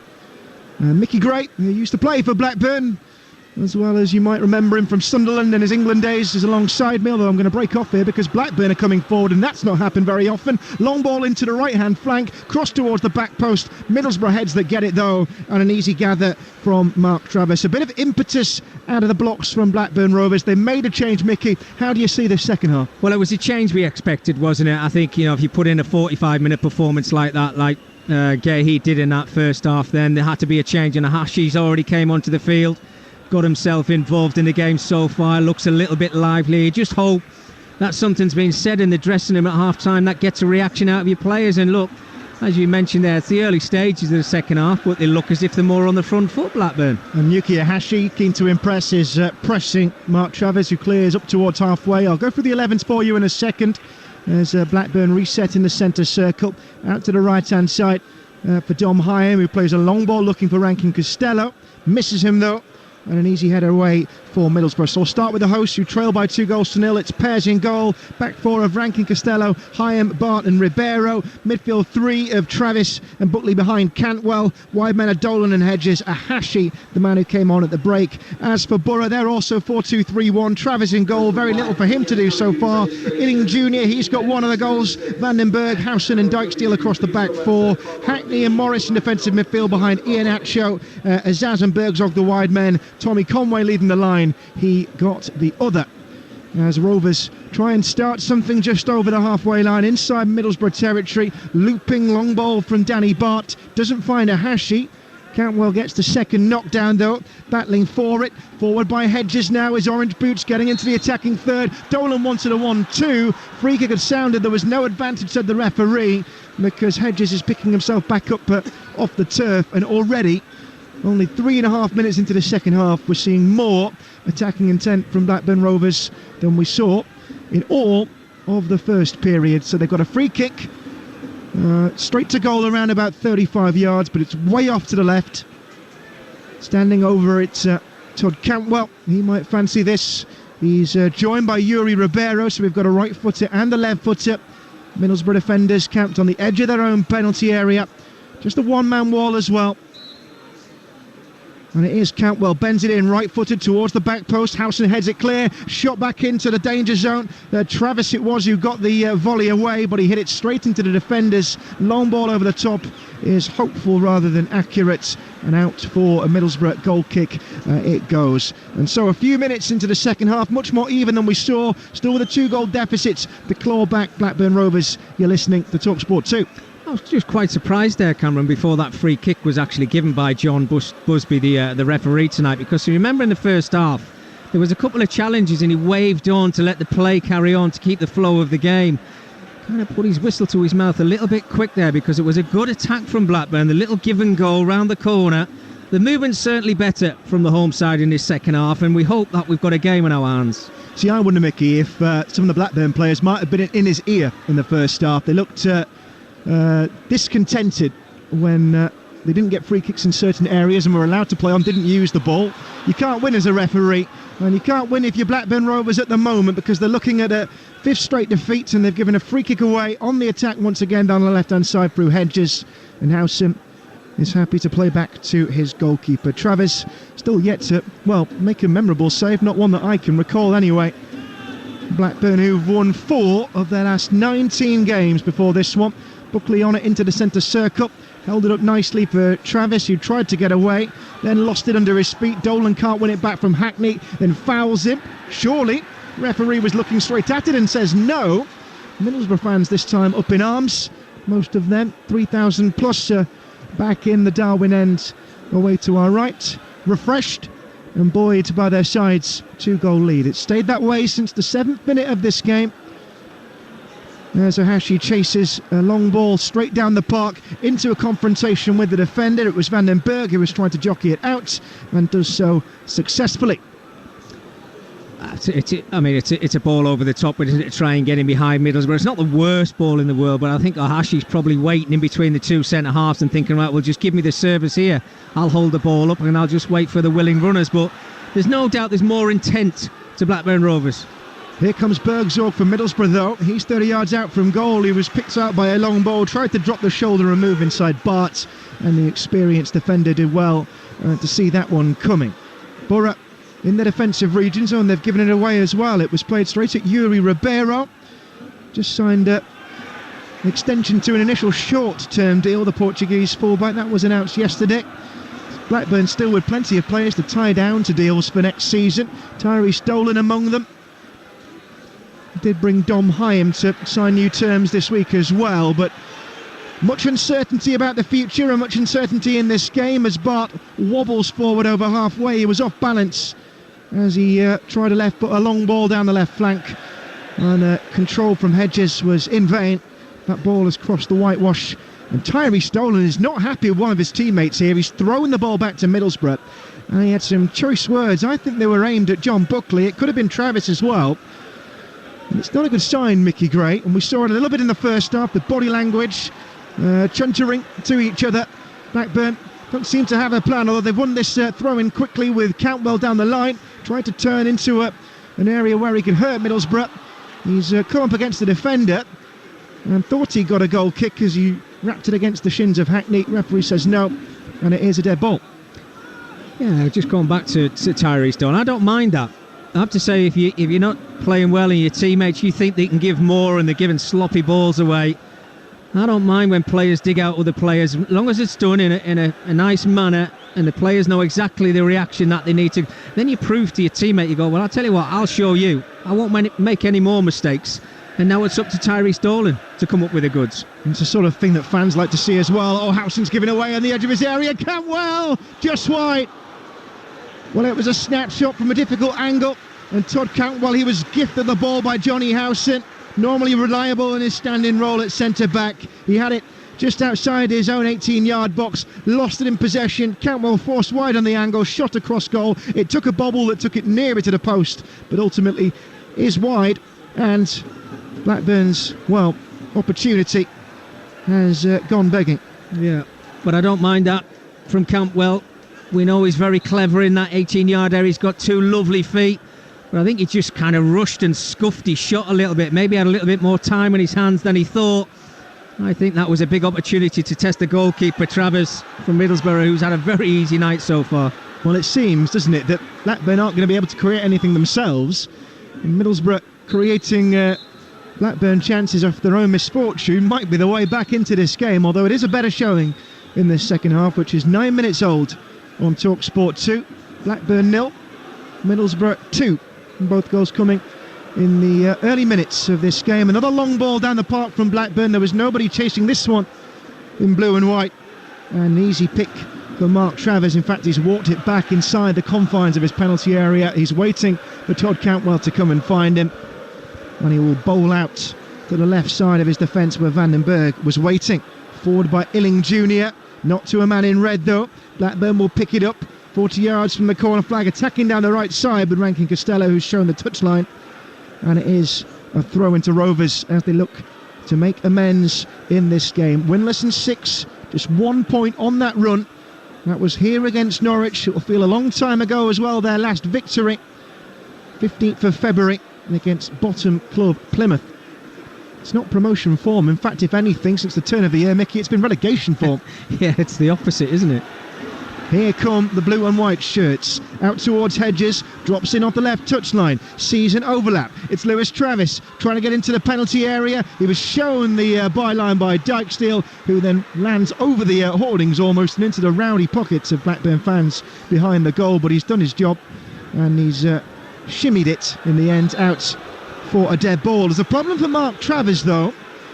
He's gone down with nobody around him when preparing to take this goal kick. He was setting the ball inside his 6-yard box and then he called to the referee for attention, who in due course has waved on the Blackburn physio. So an issue here for their on-loan goalkeeper. He joined in January from Bournemouth after injuries to Sol Bryn and Seni Dieng.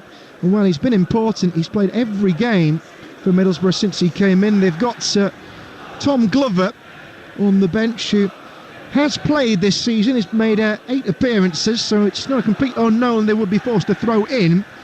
But as Michael Carrick paces in his technical area, he may be forced into another injury substitution. He's got Kelechi Iheanacho coming across to have a quick word with him.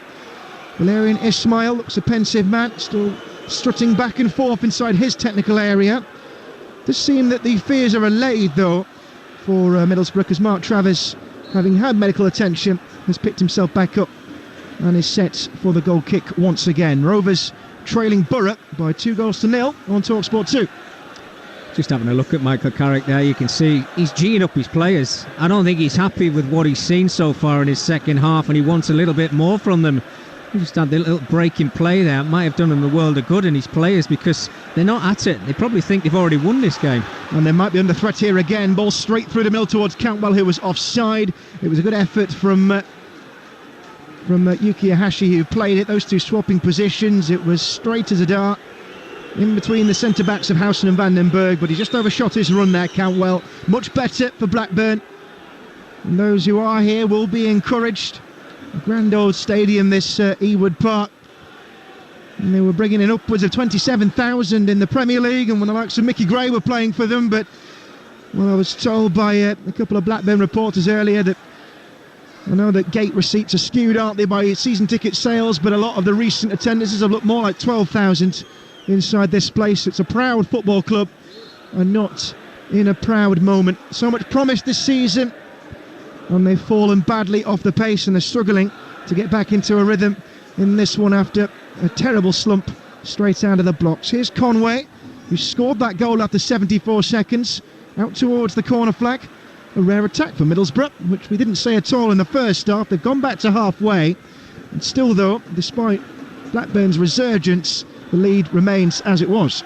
Yeah, and it wasn't a structured attack either, was it? It was just a long, hopeful ball over to the left-hand side, and I think we've seen quite a bit of that from Middlesbrough in this second half, which is why Michael was having a word with his players and maybe just trying to G them up a little bit. Well, a good bit of perfectionism goes a long way this level of the game. Johnny Howson sliding as he tried to intercept a ball forward. He's got a free kick though. He was tripped by Yuki Ahashi. And Middlesbrough will start again from just inside their own half in the centre circle. Quick ball into the feet of Azaz. Not been the same side since they came out after the break. Same side in terms of personnel. Hackney with a first time ball over halfway to Illing Jr. Scorer of the second. As yet not added to. Conway went down from that succeeding ball, wanting a free kick. Blackburn have taken it back off him and haven't waited to find out. Down to the right hand flank it goes. Across is wayward into the penalty area though, and there were men assembled as well to wait for that ball from Ahashi. He skewed it horribly behind into the Blackburn ends, and well, it's misery upon misery at the moment for Rovers.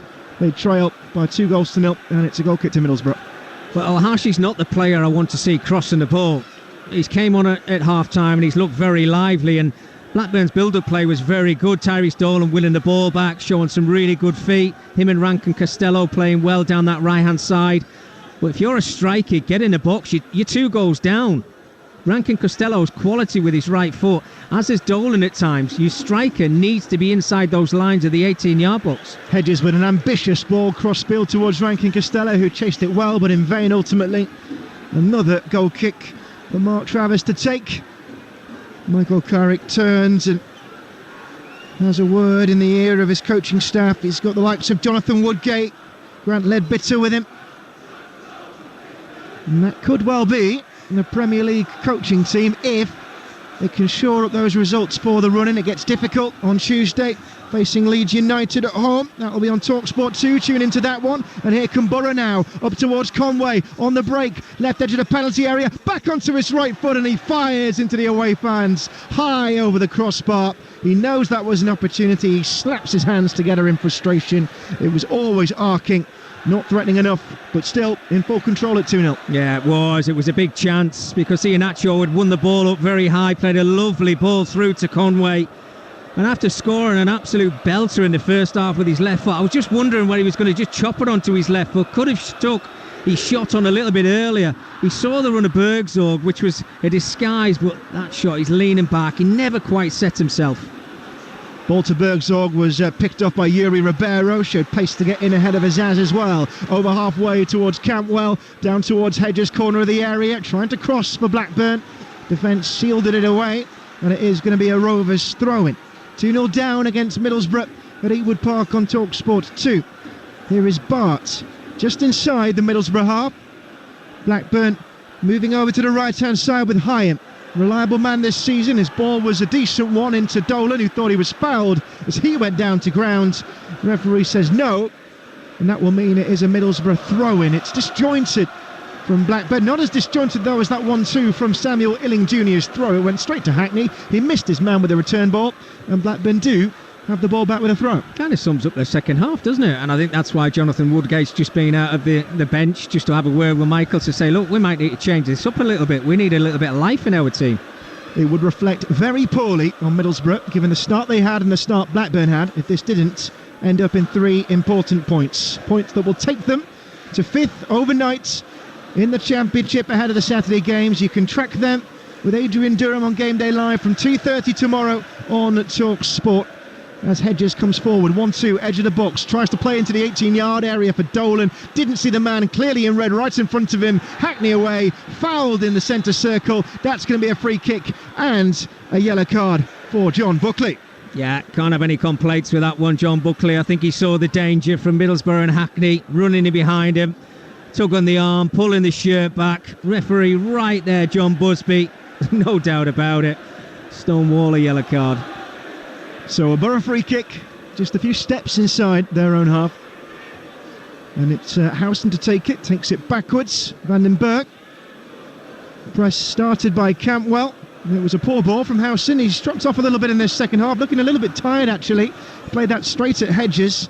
Bounced back off him. It is a Middlesbrough throw, but they've invited some pressure on. So that theme of the second half continues. It is still Borough who lead by 2-0. Strikes from Conway and Illing Jr. in the opening minutes as Middlesbrough give the ball away again from their own throw. It's been a fragmented second half as the away fans fill Ewood Park with noise. Here comes Travis, 1-2 for Blackburn, edge of the area, down on the edge of the box he goes, right under the nose of the referee. He appeals, arms outstretched, and John Busby shakes his head and strolls back up the pitch to follow the counter that comes to nothing. Oh, give it away. Awful ball out from the goalkeeper Pearce there. He played it straight to Iheanacho. It bounced off him, but now Morris, 18-yard box, shoots into the defence. Rebounds out to the edge of the box. Bergzorg, Iheanacho in the penalty area on his left foot, trying to set up Azaz, who shoots over the bar. And a move that really should have ended in a goal for Middlesbrough, one that Blackburn created all by themselves. A terrible ball out from Ainsley Pears, but it's straight at the feet of Iheanacho, and but for his miscontrol, they might have been in for a match-sealing third goal. Oh, you're completely right, Cameron. I mean, what is Ainsley Pears trying to do? Oh, they've given it away again on the edge of their own penalty area. This time Conway trying to bundle into the 18-yard box. And how is this being allowed to happen? Middlesbrough have conceded a free kick, which Tommy Conway's not happy about, by the corner flag. And Danny Bart only too happy to take the contact there and play out from the back. What a mess. What an uncalculated mess. It's ridiculous. I mean, it's little moments like that that just give the impetus to the away side, Middlesbrough, getting themselves back into this game. I mean, it's so scrappy. On 2 occasions, got away with it. When Iheanacho wins that ball back, if his first touch is better, he scores a goal. But then when the ball comes out after Pears trying to stop the silly mistake that he made, when it falls back to Aidan Morris, albeit, yes, he's 35, 40 yards out, I think he had a chance to just play it first time into the Blackburn goal, but it's so sloppy, it really is. Mickey, I was talking to a friend the other day, and he's a coach at a League One club, an analyst, and he said that he's worked in League Two before, and it's very different working from the top 2 divisions because the games are so random. This one has felt in its patterns of play, or lack of, completely random at times. Yeah, no, it is. We said that in the first half, didn't we? It's like these Blackburn players are just playing their own game. I think they've improved in the second half, no question of that, but you cannot make schoolboy mistakes like that. Blackburn 0, Middlesbrough 2 on Talksport 2. Those are the words of Mickey Gray. 25 minutes to play. Ribeiro tights to the byline, trying to cross from the Blackburn left flank. It went behind off Anthony Dijksteel, and it will be a corner. So blue and white halves shirts in the penalty area. Cantwell looks like he wants to take this. Buckley is going to offer his opinion on it, and in fact they're going to swap. Dolan, the closest Blackburn man to the goalkeeper in the 6-yard box. The others are clustered around the penalty spots a little bit further away. Todd Cantwell is appealing to the referee for something. He thinks that Bergzorg is too close, not respecting the 10-yard limit. Now it's taken short. Ribeiro, corner of the area, near side the Blackburn left. He held it too long, and then Bergzorg was allowed to come in and crush his cross, so it span away towards the halfway line. More boos from Blackburn Rovers fans. Maybe the protests, Mickey, they've not materialised in the way we were led to believe on social media before this game, but it's pretty clear that the Blackburn fans are voting with their feet given the number of empty seats, and also with their voices at times during this game. They are. They're frustrated after seeing or witnessing that first 45-minute performance. I have to say they have tried to get behind their side in this second half, and I think they showed some intent at times, but it's little mistakes. When they start making mistakes and players are giving the ball away, when there's no pressure on them. I mean, we've just had a corner 20 seconds ago. Put the ball in the area. If you're feeling the pressure as an individual player, don't try and make things as difficult as you possibly can. Just put the ball into the box and ask your centre-halves or your strikers to maybe get a head on it and get yourself back into this game. Morris with a clearance for Middlesbrough, 10 yards inside his own half. It's 2-0 that Borough lead at Ewood Park. And we have got exactly a quarter of this game remaining. Talksport 2 you're listening to. And it's Anthony Dyke still right back for Middlesbrough, forward towards halfway. Bergzog lost it against Yuri Ribeiro, and then as he went past him there, the Portuguese player managed to get a foot on it. And then there's a big challenge that follows in the second ball. Down went John Buckley.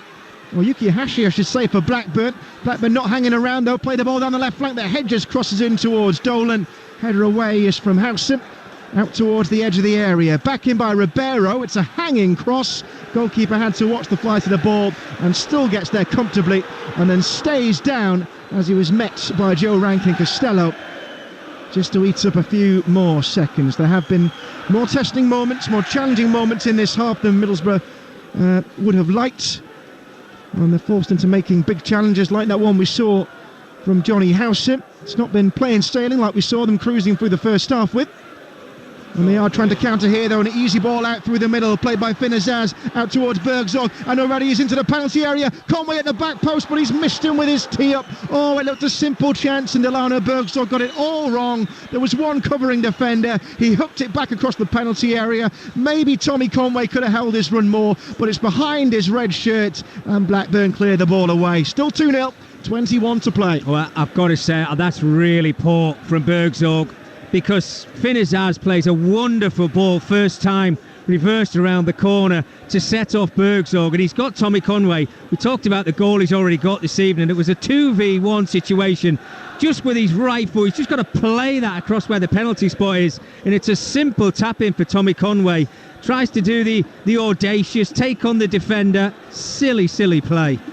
Well, Blackburn, for all the good they have shown in pockets of this second half, and they look one mistake away, one slip, one failure to stop a counter away from a 3-0 scoreline against them. And here comes Bergzog looking to inflict just that. Oh, he skipped away from Buckley here. Now only 25 yards out, and he spread the pass as well. This could be 3. Oh, the shot was a poor one from Finn Azaz.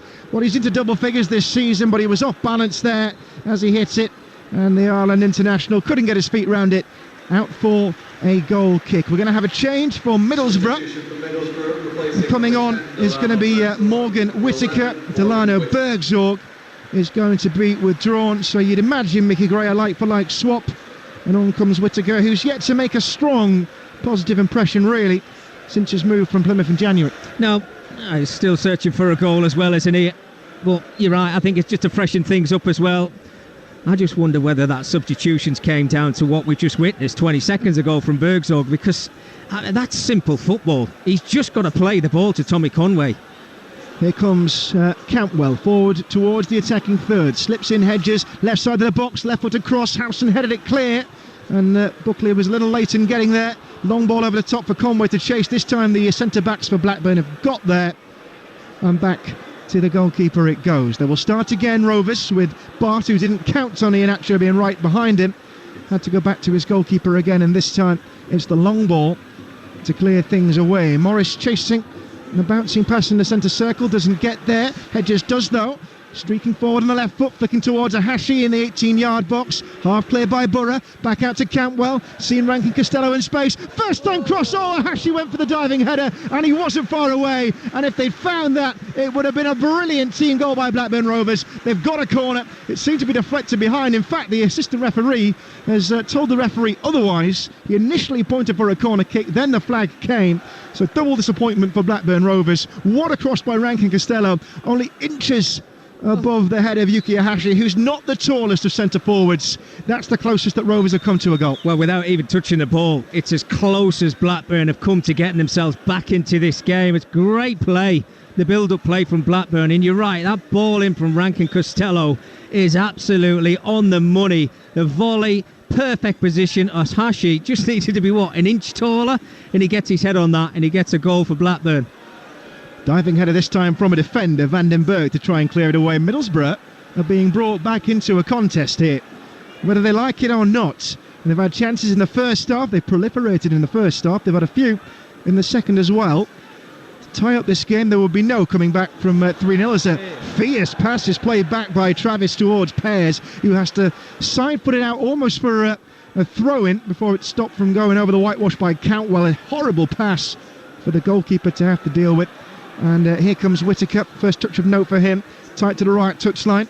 Middlesbrough attacking towards their away supporters in this second half, and they've not really seen much of the game. The Middlesbrough fans away in the Darwin end because, well, half a few chances in the first for Blackburn, and more even this side of half time. Here's Azaz, 25 yards out, wants a 1-2 with Illing Jr. in the penalty area. Return ball was skewed towards the goalkeeper. 17 to go. Blackburn 0, Middlesbrough 2 on Talksport 2. Such an open game in the second half, end to end now from Middlesbrough, trying to grow into the game themselves. But it always seems to be when they have an attack, Middlesbrough, in the second 45 minutes, it's Blackburn making a mistake. Whether the goalkeeper's giving the ball away or the two centre-halves are making a scrappy pass into midfield. Got to try and shore things up like that. Can't keep giving the ball away.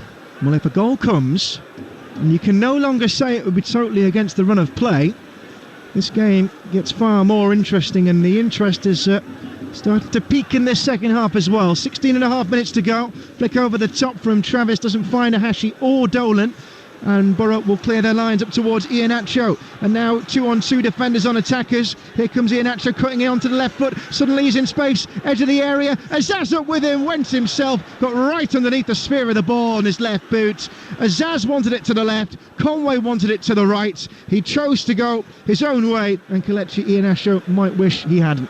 They're just making the wrong decision. It's that final part, isn't it, which is the all-important part. Middlesbrough, we talked about that ball through from Bergzorg, what didn't find Tommy Conway. Iheanacho's done well. I mean, look, he's ran 40 yards without being challenged. 2v2 situation. He could see he was trying to work an angle for himself, but when he did set himself, I mean, it's gone nowhere near the Blackburn goal. Really poor effort. And we've seen a few of those in the second period. Wasteful, Middlesbrough have been. And especially as well at this point of the season. They're out of the playoffs on goal difference at the start of this evening. 3 goal differentials they were behind West Brom. And so you'd be thinking that with an ample opportunity like this one to rack up an inflated scoreline, and they'd be making sure that clinicalism didn't slip, but it has. Here comes Hedges forward into the area. Ahashi turning and shooting and forcing a good save on the dive from Travers. It was angled towards the top corner. It might have been creeping just behind the post. Goalkeeper wasn't to know that, though. Hedges did really well to pick out Ahashi. He's been a live wire since he came on. It's saved for a corner, and Blackburn knocking on the door here, looking for a goal to get them back into this game. They trail by 2-0. Here comes the corner. Near side there left. Whipped in by Cantwell deep towards the back post, but Howson got up there highest. Out towards Buckley, deepest lying Blackburn man. It was a dangerous move to commit so many bodies forward. Down the line it goes to Dolan, right edge of the penalty area, outside of the boot cross, and headed over the bar by Yuri Ribeiro.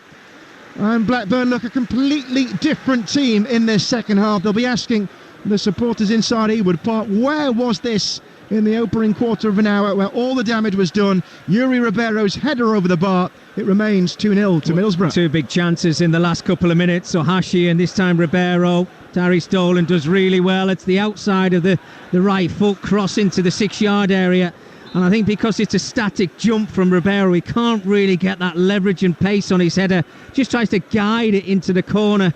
Doesn't dip enough, goes over the top of the bar. But you can see now, there's a bit of impetus about Blackburn. There's a bit of confidence that's growing into the game, thinking, well, if we get one, the second goal might come for us, but they're being a lot more patient now with the football, and the chances are starting to come. Well, you said, Mickey, in the first half you wanted a bit of a reaction from Valerian Ismail on the touchline. He was up, jumping in the air as if he was heading that ball himself in his technical area. Now he's waving frantically as some subs. His side defending, long ball over the top, taken down by Azaz. Conway overlapping, gets the cross in, deflected behind for a corner, and it's alarming the ease with which Borough can seem to cut through the blue and white shirts. They've got a corner again. A number of chances now as this half grows older and older. We're into just about the 78th minute. Middlesbrough leading by 2-0, and you feel that a third, it's had plenty of chance to come. When it does come, that will be the final nail in the coffin. Borough sets to go back to 5th in the Championship, ahead of West Brom and Coventry before the rest of the games tomorrow. And the corner is set far side the left. There's a little feint in the run-up actually, and a few runs were already being made. Still waiting. Referee is waving play on here, and it's swung flat towards the front post. Poor delivery, straight at Rankin Costello, and he clears away up towards halfway, but there are no Blackburn Rovers players up there. And Middlesbrough will start again at the back as a lone drum beat starts in the Blackburn end. The play a long way away from them at the moment as Whittaker comes forward towards the corner flag. Got in behind Ribeiro, who crossed and cleared and played it off the Middlesbrough man for a Blackburn ball. Here comes Hedges, still halfway inside his own half, and he gives it away to Morris. Whittaker working in tandem with Dykesteel. Hedges has won the ball back. Forward comes Buckley towards halfway. Ahashi outside of the boots into Cantwell. Corley Woodrow is getting ready to come on for Blackburn Rovers in an attacking area. Long switch by those in blue up towards Rankin Costello. Seeing Dolan available down the right hand side towards the corner flag. Scrapping with Ralph Vandenberg. And to say he was thrown on ahead of time on his way back from injury, you wouldn't tell. He's shepherded that one out for a dead ball. Here comes the change. It's Ryan Hedges who will be coming off for Blackburn, and Corley Woodrow, who got his first start since his arrival on loan from Luton last time out and was promptly moved to the bench for this one, is on for the remaining 11 and a half minutes with the side still trailing by 2-0. Well, come on and make an impact. That's what Valerian Ismail will be saying to Corey Woodrow. He looks as if he's playing alongside Ahashi as well, so it might be a change in system for Blackburn, but in the remaining minutes of this game, and there's still plenty time to go for him to make that impact. And I'm sure he's chomping at the bit because he sat there watching this game thinking, well, this game's just passing us by. I want to be the player that makes the difference. And he's played the first ball over the top towards Ahashi, who was chasing that well, so well in fact that Travers came running 10 yards out of his area to slide and clear it for a throw-in. So still Borough in control. If you look to the scoreboard on the pitch, that looks slightly different. Blackburn deep inside their own half. They're going to start from square one with Ainsley Pears. Iheanacho putting him under pressure, so a long ball was in order. Straight down the middle of the park. Headed up rather than away by Vandenberg. The second attempt was better. Cantwell trying to get a foot in ahead of Dykesteel, who is a superior physical force. And, Lewis Travis went flying into a challenge, and Michael Carey didn't look too happy with it. Words exchanged between those two. Only a throw-in came of it in the end. Final 10 minutes soon to be upon us as Travis plots his next move, and it's to go backwards. Conservative play by Rovers. Over halfway towards Woodrow, chests it down to Dolan in the centre circle. On his right foot as the referee scrambles to get out of the way. Here comes Cantwell now. Left side of the area, gets across it. Oh, massive deflection, and the goalkeeper holds on to it. His feet were behind his line there, Mark Travis, and he made a big show of keeping the ball out of his net again, this time inadvertently. Blackburn Rovers coming close. It remains, though, 2-0 against them. Yeah, we saw that deflection in the first half of Middlesbrough from Illing Jr. of Danny Bath that found its way into the back of the net. I think when you've got momentum and a bit of confidence, they're the ones that find themselves going into the back of the net. Tom Cantwell just trying to whip the ball into the area, really, isn't he? And it takes a wicked deflection, but goalkeeper in the right place at the right time. Well, Todd Cantwell has just run full force into Corley Woodrow and has remained down. And then as the long ball comes forward for Blackburn Rovers, they find themselves offside. And they seem to have slipped back into their pattern of the first half, as Cantwell is still struggling to get up off the turf. Not been getting much time as a starter under Valerian Ismail. It's his sixth game in the job, just one draw so far, and something's going to happen sharpish, if anything, is to be taken from this game for Blackburn Rovers. They've started to leave the Riverside stand across from us. A few fans making their way down the walkway in front of the stand and away towards the car park. There's nowhere to hide at Ewood Park. You can see the exodus when it happens, and Borough fittingly are coming forward looking to put the seal on this game, although at 3-0 it will mask some problems, ones they will have to sort out before the visit of Leeds on Tuesday, live on Talksport 2, as Illing Jr. tries to play between the lines, massively undercooked his ball up towards Conway, or Azat I should say, and Blackburn will clear, but it's going to be set to be another wave of the Middlesbrough attack again. They're plotting a double substitution. Middlesbrough, with 8 minutes left on a stadium clock. Those 2 goals coming in the opening 7 minutes. Conway and Illing Jr. A real sucker punch for Blackburn as they hope to get their season at least back on track and finish on the positive notes as Az wins a corner. Rolled it up against Lewis Travis, who came sliding in and sent the ball behind. And so it's in front of the away supporters, who travelled in great numbers. And 2 man and woman are standing on their feet to welcome in this ball from what will be their side's left flank. A smattering of red jerseys collected around the back of the box. It's a short delivery though. Illing Jr. waiting to find the ball in. In the end, he's gone short with it himself.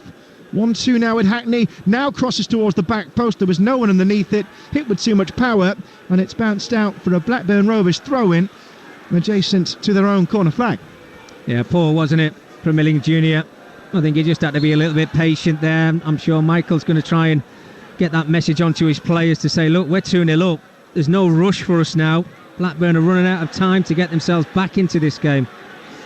Conway trying to hold the ball up by the corner flag, and he's done so against Danny Bart. It's a throw into Middlesbrough. Some of the Blackburn fans who are leaving the Riverside stand have been told to do so at the other end of the ground, which can't be a fun announcement for any PA announcer to have to make. But these are testing times for Blackburn Rovers. A fracas off the pitch. Supporters calling for the sale of their club, and they're under the cosh here again. But Morgan Whittaker going down. The referee thought looking for a foul. Doesn't get one. And Borough start again deeper up towards the halfway line. Aidan Morris goes down. This one will be a free kick. Referee took a good look. Decided there was no advantage. Won't hear any protests. And he's yet to get himself up off the ground. Here's Morris. Back from injury in mid-January. Been a regular ever since. And they're going to be hoping for a clean bill of health as much as they can, Middlesbrough, because they've been shot by injuries in recent weeks. Still waiting on Dale Fry, George Edmondson, who've been out for the last 4 and 5 respectively before tonight. Need all hands on deck for the running. And the 6 games that continue. Leeds are in midweek the last of the top 2 candidates Borough have to face, though Coventry away to close out the season could be gripping if they're both still scrapping for a playoff berth come the end of the term. Here's Whittaker, 35 yards out for Middlesbrough, leading 2-0 on Talksport 2. Don't forget about all our weekend action coming up. We've got Everton versus Arsenal over on Talksport tomorrow, 12:30. Luton v Leeds at the same time. Talksport 2 as Danny Bart clears, not with any accuracy, and out for a throw-in as Middlesbrough go to make what looks like a triple change. So we've got Dan Barlaser, Marcus Force and Ryan Giles are all going to be coming on. You can see Aidan Morris coming across to the touchline. I think he might be just having a talking to with Michael Carrick. Kelechi Iheanacho does seem to be coming off. And this will be for Force. In fact, Tommy Conway has also been told to exit the field of play, so we might see one less man in attacking areas now. Taking their time here to exit, those in red. Finn Azaz is also being told his night is over. No goal for him tonight. There were chances for one.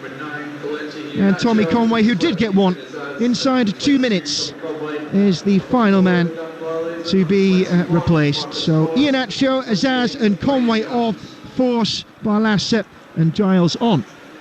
I think that's just to freshen it up and maybe take the sting out of the game. Michael certainly knows what he's doing. He's got that experience under his young managerial belt now, hasn't he? And I think he can obviously see the finishing line, and that's all that Middlesbrough have got to be thinking now, is just every single game that comes around. Oh, Morgan Whittaker's just taken 3 players out of the equation with one spin, and he's whipped the ball out to the left-hand side for Ryan Giles' first touch. That's the crossing into the body of the defender, Rankin Costello, though. Oohs and ahs from the away end and groans from those left in the home. Drummer is still going. He's been trying to carry the atmosphere at times tonight. Seems pretty clear, if it wasn't before kick-off, that Blackburn's season is not going to end in anything positive. And you've been listening to Blackburn versus Middlesbrough in the EFL Championship, live on Talksport 2 with McDonald's. Order McDelivery on the app and get reward points. 18 plus, participating restaurants, delivery fees and terms apply. See mcdonalds.com. We've got 3 minutes left of normal time. It's Blackburn 0, Middlesbrough 2. As Rovers come forward looking for a goal that might just spark something into their fight as they toil after their terrible start, behind after less than 90 seconds, and it was 2 within 8 minutes. Here is Dolan, corner of the area. Cross came in the end from Rankin Costello, back out towards the midpoint of the Borough half, long ball into the penalty area for Cantwell, who went to try and cross it with a left-footed volley, missed it in the air, and out it is for a goal kick. And in fact, the referee's come across to have a word with Todd Cantwell, who looks an irate man. He's been told to calm down by the referee. Not immediately sure what the issue was. Can't see what foul Cantwell had produced. Maybe it was a word towards John Busby, who was kept busy tonight in a physical first half, but there were no big flashes of notes. One flailing arm from the since replaced Matt Targay that was given a yellow card. It did eventually spell an end to the night for Neto Borges, so it'll be interesting to see whether he is ready for the Leeds game that Middlesbrough must prepare for now on a Tuesday night. An interesting one, Mickey, a Friday night game. You've got a weekend off, or not off, but without a game. They are a rarity in football. What does that look like? Were they playing Friday nights when you were playing? Yeah, we played Friday nights, absolutely, yeah. And I think, if I'm in the Middlesbrough camp this evening, you've got one over everybody at the weekend before it actually starts. So you can sit back, you can watch everybody else under pressure. Oh, Hashi with a chance here, crossing in towards the 18-yard box, and he turned on the right-footed volley. He took it really well. It was going towards the left-hand post of Mark Travers, who got down equally well, tipped it away with his left hand. It's a corner to Blackburn. Yeah, what a strike. He's been lively, hasn't he, Owashi, when he's had chances? Well, if anyone's claimed a starting berth for the upcoming games, it might be him, and he might be a target for this ball, swinging into the penalty area from the corner. It was over his head and over the head of Lewis Travis, trying to clear the lines now, Middlesbrough. Oh, it's been lost though by Aidan Morris. Referee said there was a push in there. Danny Bart doesn't agree. It's going to be a free kick to Middlesbrough. The moments are ticking down, and we're into the 90th minute. It is Blackburn 0, Middlesbrough 2 on Talksport 2. Yeah, going back to those games, you're right, Cameron. I mean, it doesn't happen very often, but Friday night games are one that you want to win, because you can sit back, you can settle down, you see everybody else under pressure who wants to kind of jump into those playoffs. Your job's done. From the Middlesbrough perspective, they've done what they had to do. They came to Ewood Park, they look like they're going to get all 3 points, whereas Blackburn are probably thinking the latter. Right, who's going to win around us? How far we're going to drop down the table? Where's our next win or our next point going to come from? Well, it'll be against Sheffield Wednesday on Tuesday. That's here as well. The team also experiencing difficulties off the pitch. And the difficulties have been on and off it tonight for Blackburn Rovers. They did themselves no favours with their start. They were a long time in getting up to speed in this one. A game that had promise. It was set up nicely. 11th hosting 7th, and it's Middlesbrough who will put themselves back inside the top 6. Long ball forward, looking for a Hashi in the penalty area, goes down. I don't think there was much in it. Referees have the same opinion. Clearance wasn't a good one. It was straight at Rankin Costello, who headed back into the penalty area. Hashi was still on the deck, and a gather for the goalkeeper, who is then nibbled at by Tyree Stolen as he picks it up, and the two share a sporting embrace. And Mark Travers looks to start again as we've gone into 4 minutes of added time at the end of this game, 30 seconds of which have elapsed. Middlesbrough fans are waving off the Blackburn supporters who were leaving the stand in which me and Mickey Gray sit, and they probably equal the home fans in number. They know that they are moving back into 5th. That will take them above West Brom and Coventry. More action to come tomorrow as the programme continues. Tune in on Talksport to Game Day Live with Adrian Durrant. Action from all 3 EFL divisions, and in the Premier League as well, where we've got commentary too of Everton versus Arsenal. That's a lunchtime game over on Talksport, and plenty of action throughout the day as well. West Ham versus Bournemouth live on Talksport 2 from 3 p.m. You can't watch that one on the telly. And on Sunday, the Sunday session with Sam Matterface from 1:30 on Talksport. And then on Monday night, live commentary of Leicester. They're in a similarly poor run to Blackburn against Newcastle from 8 o'clock on Talksport. Middlesbrough looking to sign off with a 3rd goal up to the edge of the area. Shot was a tame one from Hackney, straight at the goalkeeper. Simple gather for Ainsley Pears. We've played 1.5 minutes of the 4 added, and Borough still lead by 2-0. Lahashi on halfway gets a physical barge from Johnny Howson, but only after he got a foot in to nick the ball away. And Rovers, well, it's consolation time now. There was a time where they threatened to get a foothold in this game. It's not materialised. And what's interesting is that the attendance is 15,638. I wonder if that's tickets sold, because I don't think there was anything near that inside Ewood Park tonight. Well, it hasn't had the feel of that, has it, Cameron? I think the atmosphere has not been there. I think we're fortunate that Middlesbrough have brought so many away supports, and they're going to have a lovely journey back to the northeast, aren't they, with picking up 3 points and jumping into the playoffs. Cantwell trying to get into the penalty area from Dolan's knockdown. It's come off the Middlesbrough leg. It was Dykesdale. So a corner. 90 seconds of added time remaining, still with a 2-goal gap in this game. It's not unheard of. It's decidedly unlikely. And it's with that backdrop that Cantwell sets himself up, crosses towards the back post. Header away was a good one. Vandenberg it was. Picked up by Blackburn still, though. Oh, and it was lost under the feet of, I think it was Corley Woodrow. But now the break is on down the other end. Here come Middlesbrough. Into the final minute of the 4-outer we go. No way through for Marcus Force up against the defence, which was still ample in number. And a pick-up for Ainsley Pears as he drops it at the feet of John Buckley. All the fight has seeped out of Blackburn Rovers. And we're heading into the final seconds with a result that always looked likely from the opening whistle practically. Tommy Conway with a goal after just 74 seconds of this one. It never got any better for Blackburn. They were 2 down. Samuel Illing Jr.'s shot deflecting wickedly off Danny Barr. Bit of misfortune for Blackburn. They had times in the second half where they offered a little bit more. That will be the thinnest of silver linings for Valerian Ismail to take from this game. His 6th in the job, just 1 point to show for it since he replaced John Eustace. They look a little rudderless at the moment, Blackburn Rovers. And they have a free kick just a step inside their own half here. Rankin Costello's rolled it out in front of him. Michael Carrick is still waving his teammates into shape. His players into shape. Ball goes crossfield ahead of Corley Woodrow, who's playing in a wide berth here. Now we'll try and cut in towards his favourable central position. Cuts it back over his own shoulder. Oh, and giving away to Hayden Hackney, who's trying to get up towards halfway. This game's going through the motions now. The final whistle goes. Cheers from 3,200 visiting Middlesbrough supporters, and from those left cheering for Blackburn, well, it's boos ringing out from 3 stands at Ewood Park. It's another defeat, a 5th in a row. They've won just 4 games in 20. Playoff hopes in tatters. They were hanging by a thread before this game. Middlesbrough, though, back into the top 6 they go. They will be 5th overnight. 60 points on the board. 6 games left to play. Leeds coming up in the week on Talksport 2. They are firmly now back in the hunt. 2 early goals settled this one. Tommy Conway in the 2nd minute. Samuel Illing Jr. with his first goal in English football in the 8th. And there was no coming back from that for Valerian Ismail's Blackburn Rovers. Still winless under their new boss. It's Michael Carrick who will be smiling.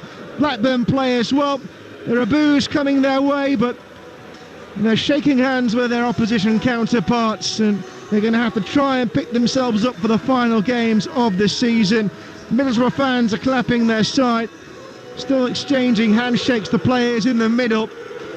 And the boos are really starting to erupt from the Blackburn ends now, because Valerian Ismail, after speaking to his team, has walked once again, as he did at Fratton Park on the weekend, straight down the tunnel. He's not gone to see the Blackburn supporters. No gesture that we saw towards them. Down the tunnel he goes, and it is a defeat, and a sour one for Rovers. The players have gone over at least to clap the supporters, many of whom Mickey Gray stuck with them tonight and tried to make a warm atmosphere despite all the background noise. Well, let me start with Valerian Ismail, because what I've just witnessed at the end of the full-time whistle there was him shaking hands with Michael Carrick, and he actually started to go down the tunnel. He didn't want to go onto the pitch and then realised he made a mistake against Portsmouth. Walked towards the centre circle, didn't make it to the centre circle, turned round without speaking to any of his players with his head down and walked down the tunnel. That is not a reaction of a manager that I want to see, who's just lost a game against Middlesbrough in front of your home supporters. That is really poor. But to the game itself now, full credit to Michael Carrick and Middlesbrough. I don't think their performance in the second half was as good as the first, but the job was done after 45 minutes. Brilliant start to the game, a wonderful goal through Tommy Conway, a bit of good fortune with the second one with Illing Jr. But credit to the Blackburn Rovers players. They've actually went around to see the supporters to clap them off, but that was really poor.